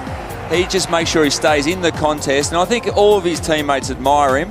And I think he's developed into a really good player week in, week out. And he's very, very important for the Brisbane Lions. And I think he'd go home tonight, very sore, but proud of his effort because he led his young midfield. You go home sore every night, I reckon. Oh, yeah. So they really had to work hard to get at the Sydney Swans, but they've got the 4 points and they get to sing the song after a 3-point victory at the Gabba.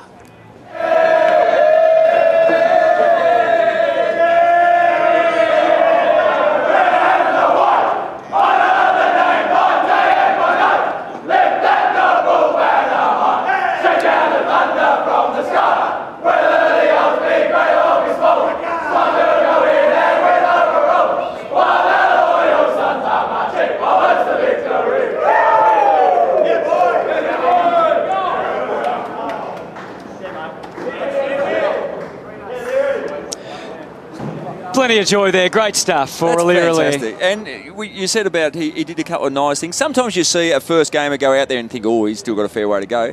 He did a lot right out there today. He's calm in the position. He played at the level for most part, I thought. Oh, well, there's going to be a lot to talk about come the end of this weekend.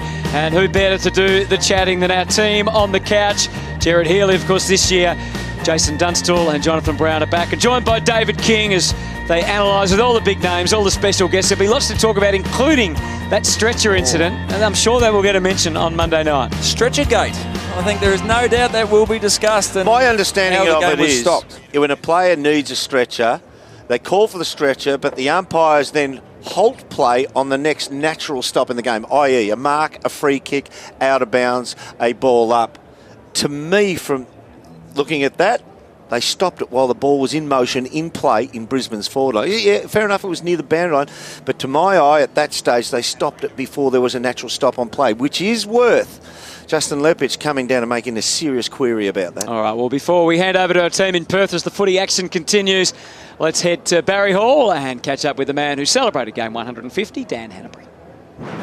Well, Hannah's hard-fought victory in the end. Brisbane were really good, but you just had to find a way to win in the end. Yeah, we lost the last 3 quarters. Full credit to Brisbane. I think their contested ball and pressure probably outdid us in the end in the conditions. We thought we played okay at stages, but we know it can be a lot better. And at the end of the day, when you win away, it's a good win. AFL games are hard to win these days, and the guys are just happy we got the 4 points. In the inner sanctum, where is the room for improvement? Oh, I think just can maintain that consistency of effort. We thought we had a really good first quarter, then dropped away. Probably thought it was just going to happen at times. Probably be spectatorish at different stages. So. We've played better this year, but at the same time, you got to get the 4 points. We did that today. 150 for you today. It was a great effort. Life member now.